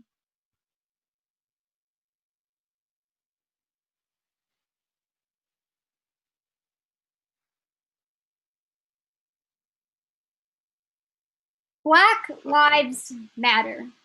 In the past week, we have heard this phrase sprinkled throughout the media. As adults, controversy faces us each and every day, and in recent events has sadly led to violence and even death. When we are unable to hold adults accountable for their words and even their actions, we must negate to ensure that the children of our future don't fall into the same trap of bringing controversy to the opinion of others. So first, while I understand Representative Ranjan's and Representative Morale's First Amendment argument that students are being silenced in every way possible, that just isn't, because conservative ideals aren't actually being silenced on campuses. President Trump has explained that often conservative values are being held down on campuses. However, the media has over-exaggerated this, and we must recognize that this is too common of a misconception. According to Georgetown University, March 2018, there have been relatively few incidents of speech being squelched on college campuses, and there's in fact limited evidence that conservatives are being unfairly targeted, with only 60 instances of free speech rights being threatened on college campuses. The fact that there were only roughly 60 incidents in the past 2 years suggests that free speech crises are extremely rare events and don't define university life in the way that critics suggest. But let's understand why giving into these conservative allocations are such a large issue for our students today. According to Washington Post, October 2019, for years now, conservative politicians have amplified and exploited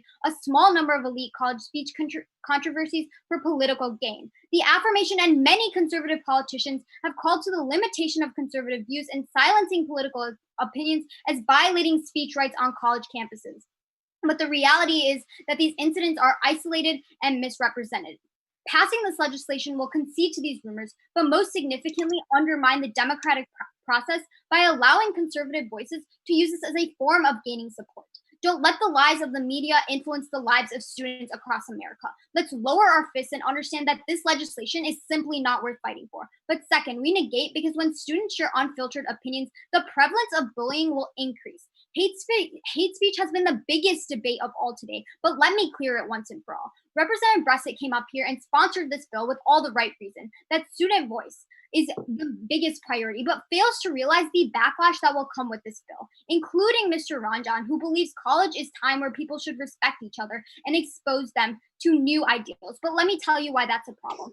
Because according to WLJ, July 23rd, 2019, for one student, it was relieved to be the same with fellow teens who share his conservative point of view. He recently posted about being pro-life and said he was bullied and harassed online, even threatened. He said his school had to get involved. This is just one example of many of students being harassed for their political opinions.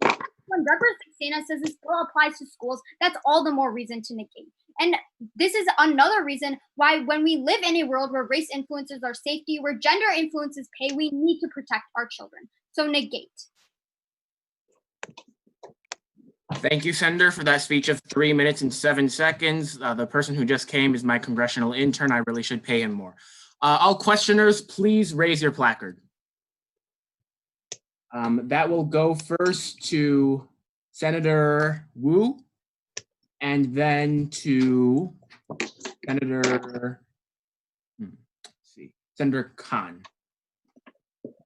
Hi, Senator. So let's talk about these free speech regulations. So assuming that we pass today's resolution or today's bill, what's stopping us from instituting some other forms of constitutionally permissible restrictions on hate speech? Okay, I see that we can amend this bill and add more regulations under hate speech. The reality of the situation is that it's not going to change, because even how much ever freedom of speech that the applicant wants to give, we will see backlash. We will see other students threatening more and more. It's only going to deteriorate their So when we talk about free speech, when Senator Ranjan says that we should have as much discourse as possible, that is also with limitations. So is it possible for, say, universities to regulate hate speech without infringing on students' rights to express themselves without censorship? I completely understand, but at the same time, we have to realize that even if there's some sort of censorship, there is not going to be as much regulation as needed. And if we pass this bill today, we won't see that regulation that needs to be in place. This bill. So there's no regulation. Thank you, senators. Thank you.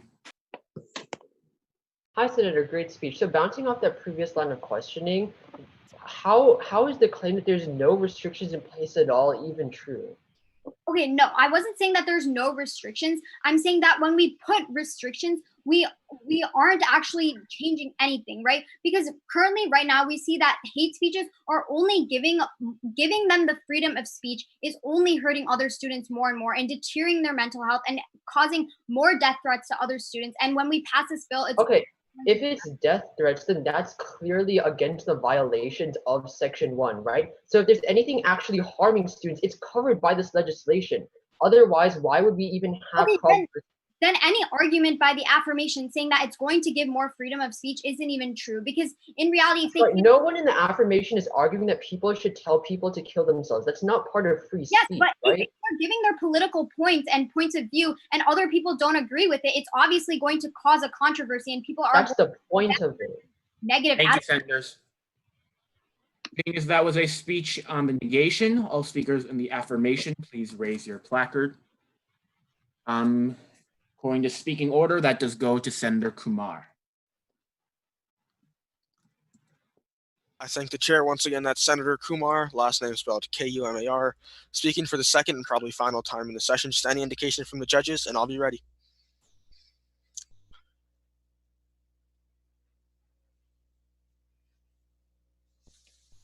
Okay, that's everyone. The debate we're having today is one that's been had multiple times throughout the history of our country. The question of the values provided by free speech compared to dangers posed by that same speech. But understand that today, that entire debate is based on a simple misconception and an error made by both the affirmation and the negation. You see, it appears that nobody has closely read this legislation or even looked at Section 1, Part 3. You see, because that mandates that, and I quote, "It is the responsibility of student journalists to adhere to professional journalistic standards." Let's take a look at what those are. So the Society of Professional Journalists Ethical Standards last updated their convention in Nashville in 2014 says, 1, that they have to publish the truth, 2, to minimize harm, and 3, to be transparent. So those are just some of like their 3 basic professional standards. Understand that when the entirety of the negation comes up here, every single speaker tries to make this debate about hate speech or tries to claim that somehow students are going to run amok with this freedom. That's not true, because they still have to adhere to those same professional standards that I'm talking about. So journalistic professional standards don't include hate speech. They don't include encouraging violence. And they don't include all the other negatives that have been brought up by the negation today. Senators Krinsky, Badia, they all have these same concerns, but they all fall flat when you closely read the bill and look towards Section 3. Understand this entire debate is based around that misconception, the idea that somehow student journalists will have extra freedoms or that student journalists will be able to publish anything they want. No, they still have to maintain by those ethical standards. All this bill does is ensure that the administration can't punish them for ethical journalism. We're promoting ethical journalism, not the publication of tabloid rumors. That's a clear misconception. That's why the affirmation wins on today's debate. But next, let's take a look at the second large concern of the negation, the cutting of funding to schools. Now, Senators Gyan Moat and Dilip Kumar champion the idea that this legislation will remove funding and ultimately end up hurting students. But Senator Khan already convincingly answered this question when he told you that of the aid provided by the federal government, more than $50 billion is not student-based, rather in the form of grants to colleges. Understand that these colleges depend on that $50 billion. They're not going to be willing to lose such a large amount of money just because they're not allowing ethical, fair journalism. But secondly, let's weigh these impacts a little, right? For that, we can turn to the questions originally posed by our founding fathers. Are we okay with a little danger being posed to these colleges? Are we okay with some colleges dropping out of federal programs if it means more free speech overall? And our founders on this question, when they originally created the First Amendment, they answered yes. Free speech above all, except in the case of immediate danger, which as already proved, won't be happening. Understand the question in front of this Congress today, do we value free speech? Do we value free speech over the concerns of a few colleges who won't allow ethical journalism? The answer should be yes. Today, we swore an oath to uphold and defend the Constitution. But it's the ideals in that Constitution that are under attack when administrators censor journalists. I stand by the ideals of our Constitution. I stand by free speech and free press, and I stand by student journalists. You should too. Affirm. Thank you, Senator, for that speech of 2 minutes and 58 seconds. Questioners, please raise your placards. That will go first to, let's see here, Senator Dilip Kumar, and then Senator Bhatia. Hi, Senator. So who decides if I publish an article, whether it follows professional journalistic standards? Right, so that would be the people put forth in Section 3 for the implementation. Yeah, sure. Doesn't that still have no solvency in that case? Because you still have people deciding whether or not my article is professionally journalistic. No, so because of the fact that it brings in like the outside groups that I talked about, and also because the professional journalistic ethical standards are like clear and laid out, so that it doesn't apply. Yeah, but even if we look to the SPLC and the Associated Press, right? They still have the ability to rule a specific article out of line just because it doesn't follow. So these are their own journalistic standards. Isn't that I'm the one who brought up the inherently an question of infringement enforcement of the freedom of speech? Sorry, No, I didn't it's catch not. the first part. I didn't catch the first part. Isn't that Right, so- inherently? Go ahead. No, it's not, right? So because the ethical standards are brought up by these groups in the first place, that's why they're the most qualified to enforce it. This bill essentially walks the fine line between censorship and ethical journalism pretty well, as opposed to the current status quo. Even if you do that, I still think that you would be restricting freedom of speech by qualifying whatever. Senator, Thank you, Senators. Thank you, Senators. Can you give an example where colleges have actually censored ethical journalism? Right. So, for example, Butler University, they had fired one of the journalistic advisors because of a critical article that was written. Okay, so like what was said in that article? What the article was critical of decisions made by the college in response to an election that had been run for student government. Okay, even that being said, how does that violate the college's ability to do that? Well, could you repeat that? I'm sorry, I didn't hear you. Okay, so bouncing off that line of questioning, right? How can we ensure that colleges are actually like censoring the right things or not? Right. So as I said, if it violates ethical standards of journalism, so that would be like the clear examples of hate speech and racism that were brought up. Those are clear violations, right? And so that answers the concerns been brought up. Case against a college that said they violated the Constitution because they censored some material. Against a college, I'm sure you could tell me if you wanted to. I mean, I don't. I'm saying, is there any? So like, if it violates the Constitution, has there ever been a Supreme Court case against a college when they censor ethical content? Well, the point is, it's not about cases, it's about our Congress' ability to revoke federal funding and thus provide our own standards. That's the point. If it's unconstitutional, they would go in the Supreme Court, correct? Thank you, Federal Senator. funding has nothing to do with Thank you. constitutionality. Seeing as that was a speech in affirmation, negation speakers, please raise your placards. Senator Chen, you stand unopposed. And we just have 2 speeches left. I thank the chair. Good afternoon, everyone. This is Representative Chen speaking for the second time this session on the negation. As always, any indication when you're ready. Good. Good. Good. Good. Good. Just waiting on 2. Awesome. The freedom of speech is an essential American right. I stand for an America where the Lorax could speak for the treaties, where Congress could speak for the people, where justice could speak for the truth. I will be the first negation speaker to come up here and agree with the affirmative that free speech is the single metric that should be weighed in today's round. But every affirmative and negative speaker in today's round has made one key assumption: the solvency of today's legislation. The majority of both sides of this debate have been spent weighing the pros and cons of free speech, but no one has actually considered whether or not today's legislation would increase free speech as a whole. First, a point of clarification. Today's legislation does nothing to increase free speech.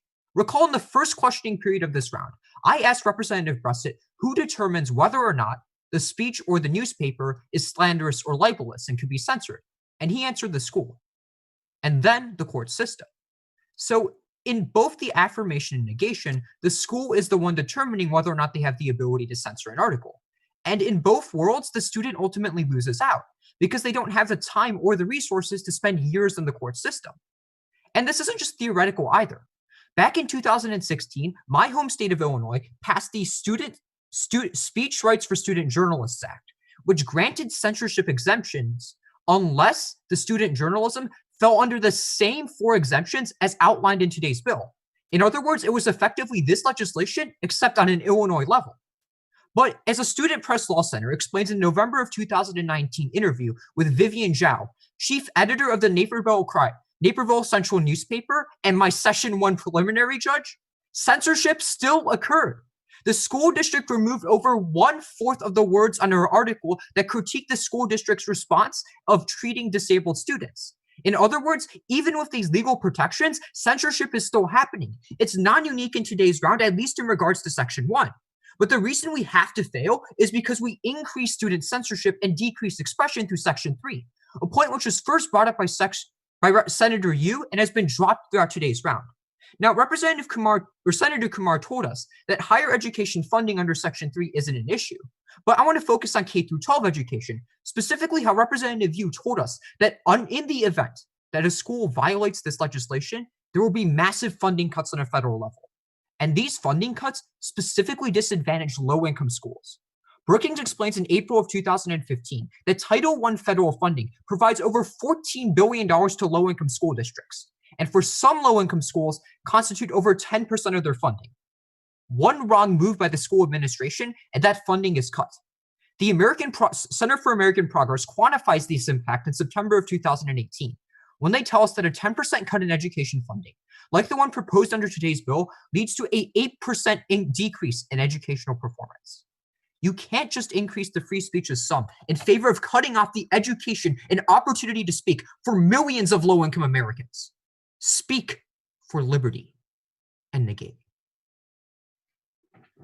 Thank you, Senator, for that speech of 3 minutes and 14 seconds. All questioners, please raise your placards. That will go first to Senator Khan, then to Senator Gianmote. Hi, Senator. Great speech. So how exactly does the affirmation silence the voices of low-income people? Right, so under Section 3, it states that if a school district doesn't comply with the bill, all their federal funding would be cut. And federal funding is a super essential part for low-income school districts that are K through 12. So both Senator Kumar and I told you that compared to the $70 billion of federal funding, there's only an additional $11 billion for Pell Grants and student loans. Wait, Pell Grants and student loans are at the college level. I'm talking about high schools. All right, but even at that level, like still the majority of federal funding still comes, like the majority of school funding still comes from federal money, right? In most districts, but in low-income school districts, which get Title I funding, federal funding is essential for their operation. Exactly, and schools can't function without those. So why would they be willing to give up all of that just to censor a few articles? Well, the issue is there's one wrong decision by the school administration and they lose all of their funding. The consequences are completely disproportionate. Thank you, Senators. Hi, Senator. Going off the previous line of questioning, isn't funding being revoked a repercussion that needs to be made so compliance is ensured? Right. So ensuring compliance involves having consequences that are proportionate, to the action that was taken. I would argue that what administrators censoring an article isn't cause to cut off funding to the thousands of students in the district. Okay, but have we seen in the past low-income schools having this issue where they are actually not complying under the rules and are violating this type of legislation? Have we seen that in the past with low-income? We've seen school districts censor articles, and even if we haven't seen that happen yet, I'm saying the risk of that happening, because one administrator is incompetent and the school district losing all of their funding is massive. We can't have these super big consequences, even if the likelihood of non-compliance is minimal. Going onto your next point, you said that censorship is still happening, but isn't that required because we still need to give freedom of speech to our students, but we also need to include censorship? Right, but the school district decided. Thank you, Senators. Thank you, Senators. Seeing as that was a speech in negation, all speeches on the affirmation, please raise your placard. Senator Pasquarella, you do have speaking precedence, so you have. I thank the chair that Senator Pasquarella speaking for the second and last time this legislative session. Once again, my code is 180. I can't see everyone on my screen, so just let me know if you're not ready. Let me just pin the PO. Cool. Walter Lippmann, an American journalist, once said, "There is no higher law in journalism than to tell the truth and shame the devil. But in an era of fake news and clickbait, adult and student journalists alike have less and less ability to tell the truth in their journalism about the devils that live in our societies. Let's affirm this legislation today and restore the right to free speech in student journalism. But first, let's understand the main two categories that every argument from this round falls under. That's the solvency that this legislation actually has and the hate speech versus free speech argument. But first, we need to understand the solvency of this legislation. That's a point that no affirmation speaker has really brought up in the past, because we need to understand how disputes between a student journalist and a school are actually going to be handled. In Senator Kumar's questioning with Senators Bressett and Saxena, he implies that the Department of Education will be taken to court by students who feel that they were unfairly censored by their school. But setting aside how impractical it is for a middle or high schooler to pay legal fees to bring their school to court just because of a few paragraphs that weren't printed in their school newspaper, understand that court cases won't have anything to do with this legislation. Look to Andrew Kesher, a Market Watch journalist from just 2 months ago, who stated that the Department of Education is currently swamped with lawsuits with topics as heavy as student loans and wage seizures in the time of coronavirus. So if you look to Section 3 of this legislation, what you see is that the Department of Education is working in consultation with the Student Press Law Center. And that's so important because this Department of Education is simply too busy right now to deal with all these claims of student journalism, which means they're likely going to divert the decision-making power to the Student Press Law Center. That organization in the status quo already deals with claims that are made in states about student censorship, even when there are laws in place to protect student free speech. And so, Senator Chen, when you give us the example of where censorship still occurred in a state that has a law against it, understand that it's likely that in that instance, the Student Press Law Center wasn't called in to deal with that going on. But next, we need to talk about the argument between hate speech and free speech that is going on throughout this debate and has still not been settled. Because Senator Kumar, just a few minutes ago, told us that under the guise of ethical journalism, free speech is not allowed. But if a person wants to publish an opinion piece, then they can certainly use any kind of hate speech they want, because ethical journalism only applies to things that are supposed to be grounded in facts. So on the negation, when Senators Bhatia and Dilip Kumar tell us about the detriment of hate speech in high schools, what you need to understand is that it's better to have students exposed to an evil early on in their childhood so that they can learn how to identify it later on when they become an American voter. Look to the Anti-Defamation League in November of 2018 that stated that hate speech online is statistically more likely to devolve into violence. If you are a student who in a high school is a white supremacist, you have two options. You can either go online and say whatever you want about whatever race you want and then plan a violent attack. Or now under this legislation, you can go to your newspaper and they're going to censor you under Section 1D of this legislation from saying anything that's violent. So Senator Giamotti, when you talk about bullying and death threats, understand that under this legislation, that is simply not allowed. Understand that we need truth to fight the devils in our society. That's why we affirm. Thank you, Senator, for that speech of 3 minutes and 10 seconds. Questioners, please raise your placards. That will go to Senator Chen and then Senator Dilip Kumar. Hey, Representative. Oh, am I good? Hey, Senator. So you stated that in my example, the Student Press Law Center wasn't involved, right? I stated that it's likely. I don't really know the situation of what exactly happened. So the article I cited was literally an interview by the Student Press Law Center. So how are they not involved? Right. So under that certain situation, Student Press Law Center must have found out that under that state's law that it violated one of the guidelines that are given. Under this legislation, likely not the same kind of guidelines that were in that state. Right. So in my home state of Illinois, the same 4 exemptions in today's legislation are in the state law. So they're essentially the same. So how is the Student Press Law Center effective in adjudicating these disputes? Look, in that example, the Student Press Law Center doesn't have the pressure of the federal Department of Education making them sure that they're actually interpreting free speech in a way that aligns with our Supreme Court. That's what we have under this legislation. So you're giving the Student Press Law Center the power to interpret laws? No, but they have the pressure of the federal government and the Supreme Court. Thank you, Senators. Hi, Senator. Great speech. So under today's legislation, who has final say over any calls? Right. So it's first probably going to defer to the Student Press Law Center, then the Department of Education, and Supreme Court or other courts. Yeah, exactly. So even if we have the SPLC make decisions at first, right, the DOE can overrule any of those if they see them unfit. Isn't that inherently the issue with today's legislation? First of all, I don't really think that it's even likely the Department of Education is going to get involved when they have so many systematic issues that are already going on that they see as more important than student journalism. If the Department of Education hasn't taken action up until now to improve free speech, why would they change that as a result of this legislation?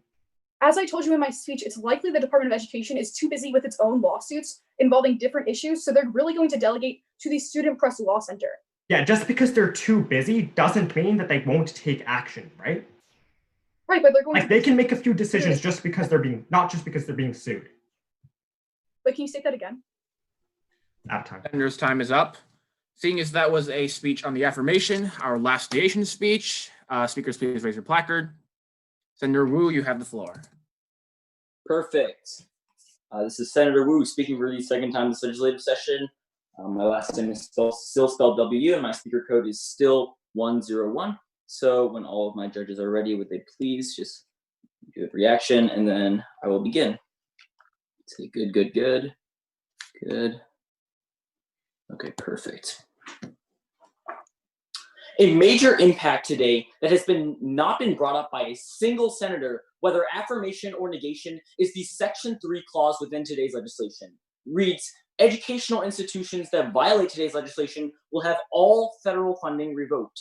What this Congress passes on is a loophole that completely undermines the implementation of today's legislation. Now, senators on the negation have mentioned why federal funding reductions are bad, but they don't mention exactly why federal funding is not even the primary concern of colleges right now. Now, Mr. Chen just told you in the last negation speech that funding is already being cut, but that's not the only place where funding becomes problematic. Professor Joni E. Finney of the University of Pennsylvania's Wharton Public Policy Initiative explains that states have cut funding and have spiked tuition costs for families who are already hard-pressed to pay for college. It is clear that higher education funding is already at a breaking point. Passing today's legislation may just push it over the edge, and let me explain to you exactly why.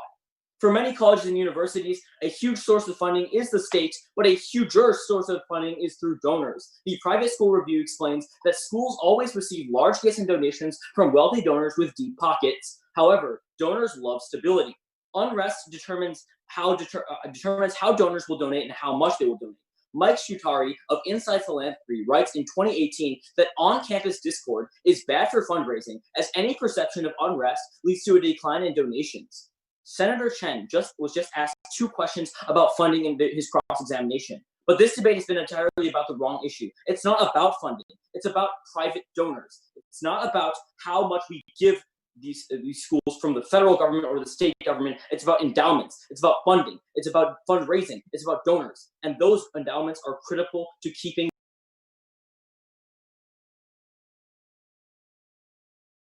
they fund tuition and they fund long-term stability. According to the American Council on Education in 2015, donors and endowments are necessary to provide a permanent source of income to support teaching, research, and public service missions. But today's debate is always about hate speech, speech restrictions, the First Amendment, or Tinker v. Des Moines. It shouldn't be about those things. It should always be about how to keep universities operational. Now, Senators Kumar and Senator Chen have made the most compelling case for why to fail, and that's because Dr. Adam Coombs explains that donors will always withdraw their donations and refuse to open their wallets when students or faculty express certain opinions. This has happened at ASU, at Stanford, at the University of Michigan, at the University of Wisconsin, and more.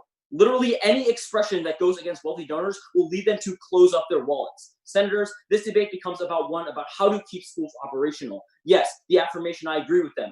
Discourse dies in darkness, but without donor supports, we're completely turning off the lights. Fail. Thank you, Senator, for that speech of 2 minutes and 53 seconds. All questioners, raise your placards. That will go first to Senator Khan, and then to Senator Kumar. Hi, Senator. Great speech. So, okay, even if we take you at your highest ground and assume that every single private donor stops funding, what use is an education where students aren't allowed to voice their opinions? Right. So there's definitely some limitations that I would argue are effective in curbing the donors from reducing their support. So when we look at the endowments being withdrawn, I think that when we introduce some certain speech codes or some restrictions on certain types of speech or certain super opinionated speech, that reduces the risk. Right, okay. But when private funding comes at the expense of student silence, why should we weigh money over the education of Americans? I would ask you, why should we weigh the discourse that comes from maybe passing this legislation or keeping universities open in the first place? I proved to you that private endowments are necessary to keep them operational in the long term. Right. First, we can always give universities more funding, but secondly, that discourse is crucial to student learning. Why should we still continue to accept private funding if it limits it? Right. So it's not like... Thank you, Senator Wu. Hi, Senator. So I'm going to bounce off that last line of questioning, right? Sure. Universities are supposed to be places of academic freedom, right? Yeah. Where people can interact and express their opinions. Right. So if someone can express their opinion, is that really a worthwhile university? Right. So I'm not saying that all opinions that go against wealthy donors have to be completely shut down. I'm just saying that we should have certain speech codes and restrictions against certain types of expression that would endanger donor support. Okay, That's so not saying all if a opinions university... are dangerous. Let me give you a hypothetical. If a university has a wealthy donor who's a creationist, should they stop teaching evolution? No, that's not what happens. Donors that's what you suggested. unrest. No, right, so you're saying universities should prioritize dollars over learning. well, universities should prioritize staying open in the long term. What's the point of staying up in the long term if you can't even teach students or let students express themselves? You're not doing your job as a university then, right? Yeah, sure. So if those endowments are withdrawn and we can't keep universities open, we don't get any discourse, we don't get any education. Right. So why at can't all. the federal government step in to Senator Thank Khan? you, senators. Seeing as Senator Khan, is that a motion? I call for the question. Seconds. All in favor, keep your placards up. Great, unanimous consent. All in favor of passing this piece of legislation, a bill to respect new voices, raise your placards. Keep them up there. 1, 2, 3, 4, 5, 6, 7, 8. All against passing this legislation, please raise your placards. 1, 2, 3, 4, 5, 6. On a vote, and there should be no abstentions. On a vote of 8 to 6 to 0, this bill does pass. Congratulations to the sponsor. Are there any motions at this time? Senator Dilip Kumar. I move to adjourn. Seconds. All in favor, raise your placards. We are adjourned. Stay on here. I think Joey has some announcements. Yes, awesome. Thank you everyone for such an awesome session.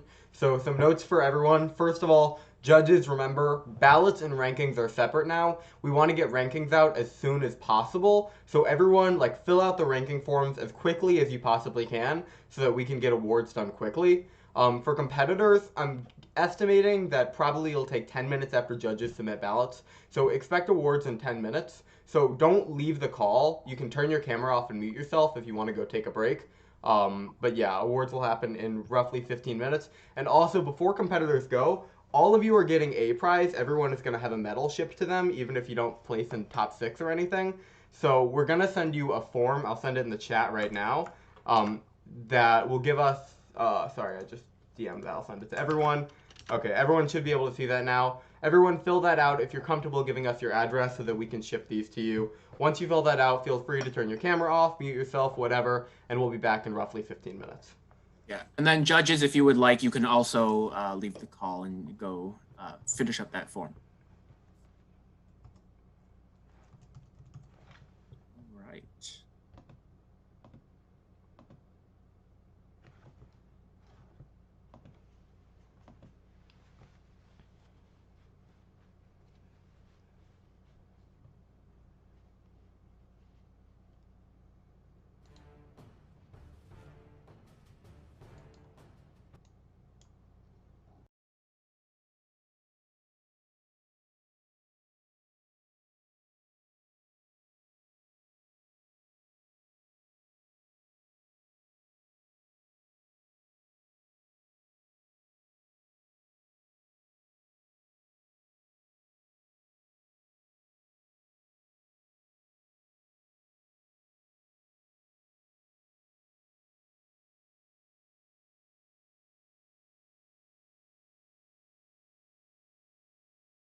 Sorry.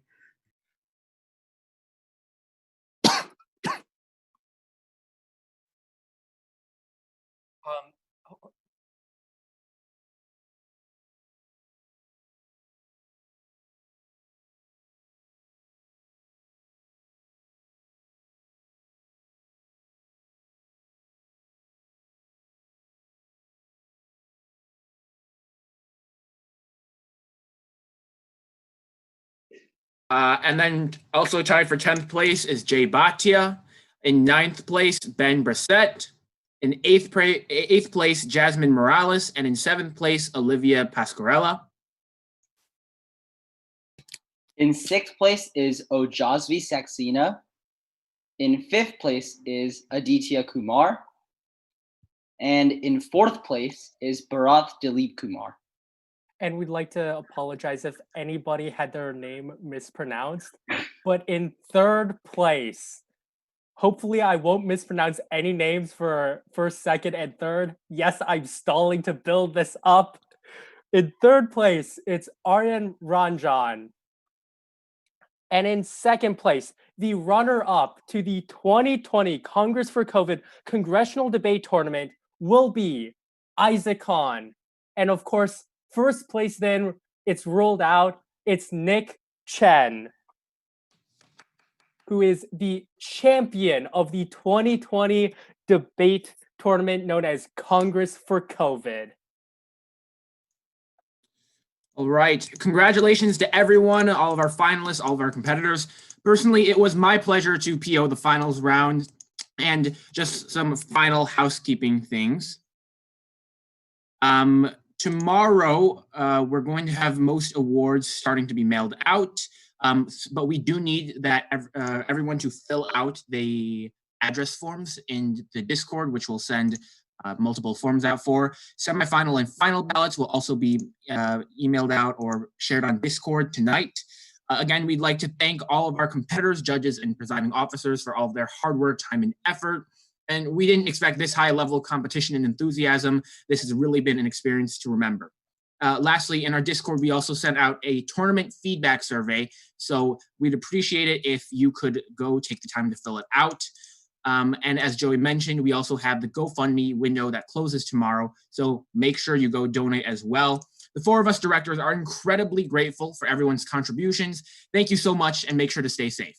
And also, please fill out the finalist address forms. We're missing some responses, so if you can get those so that we can mail the awards to you, that'd be great. Thank you.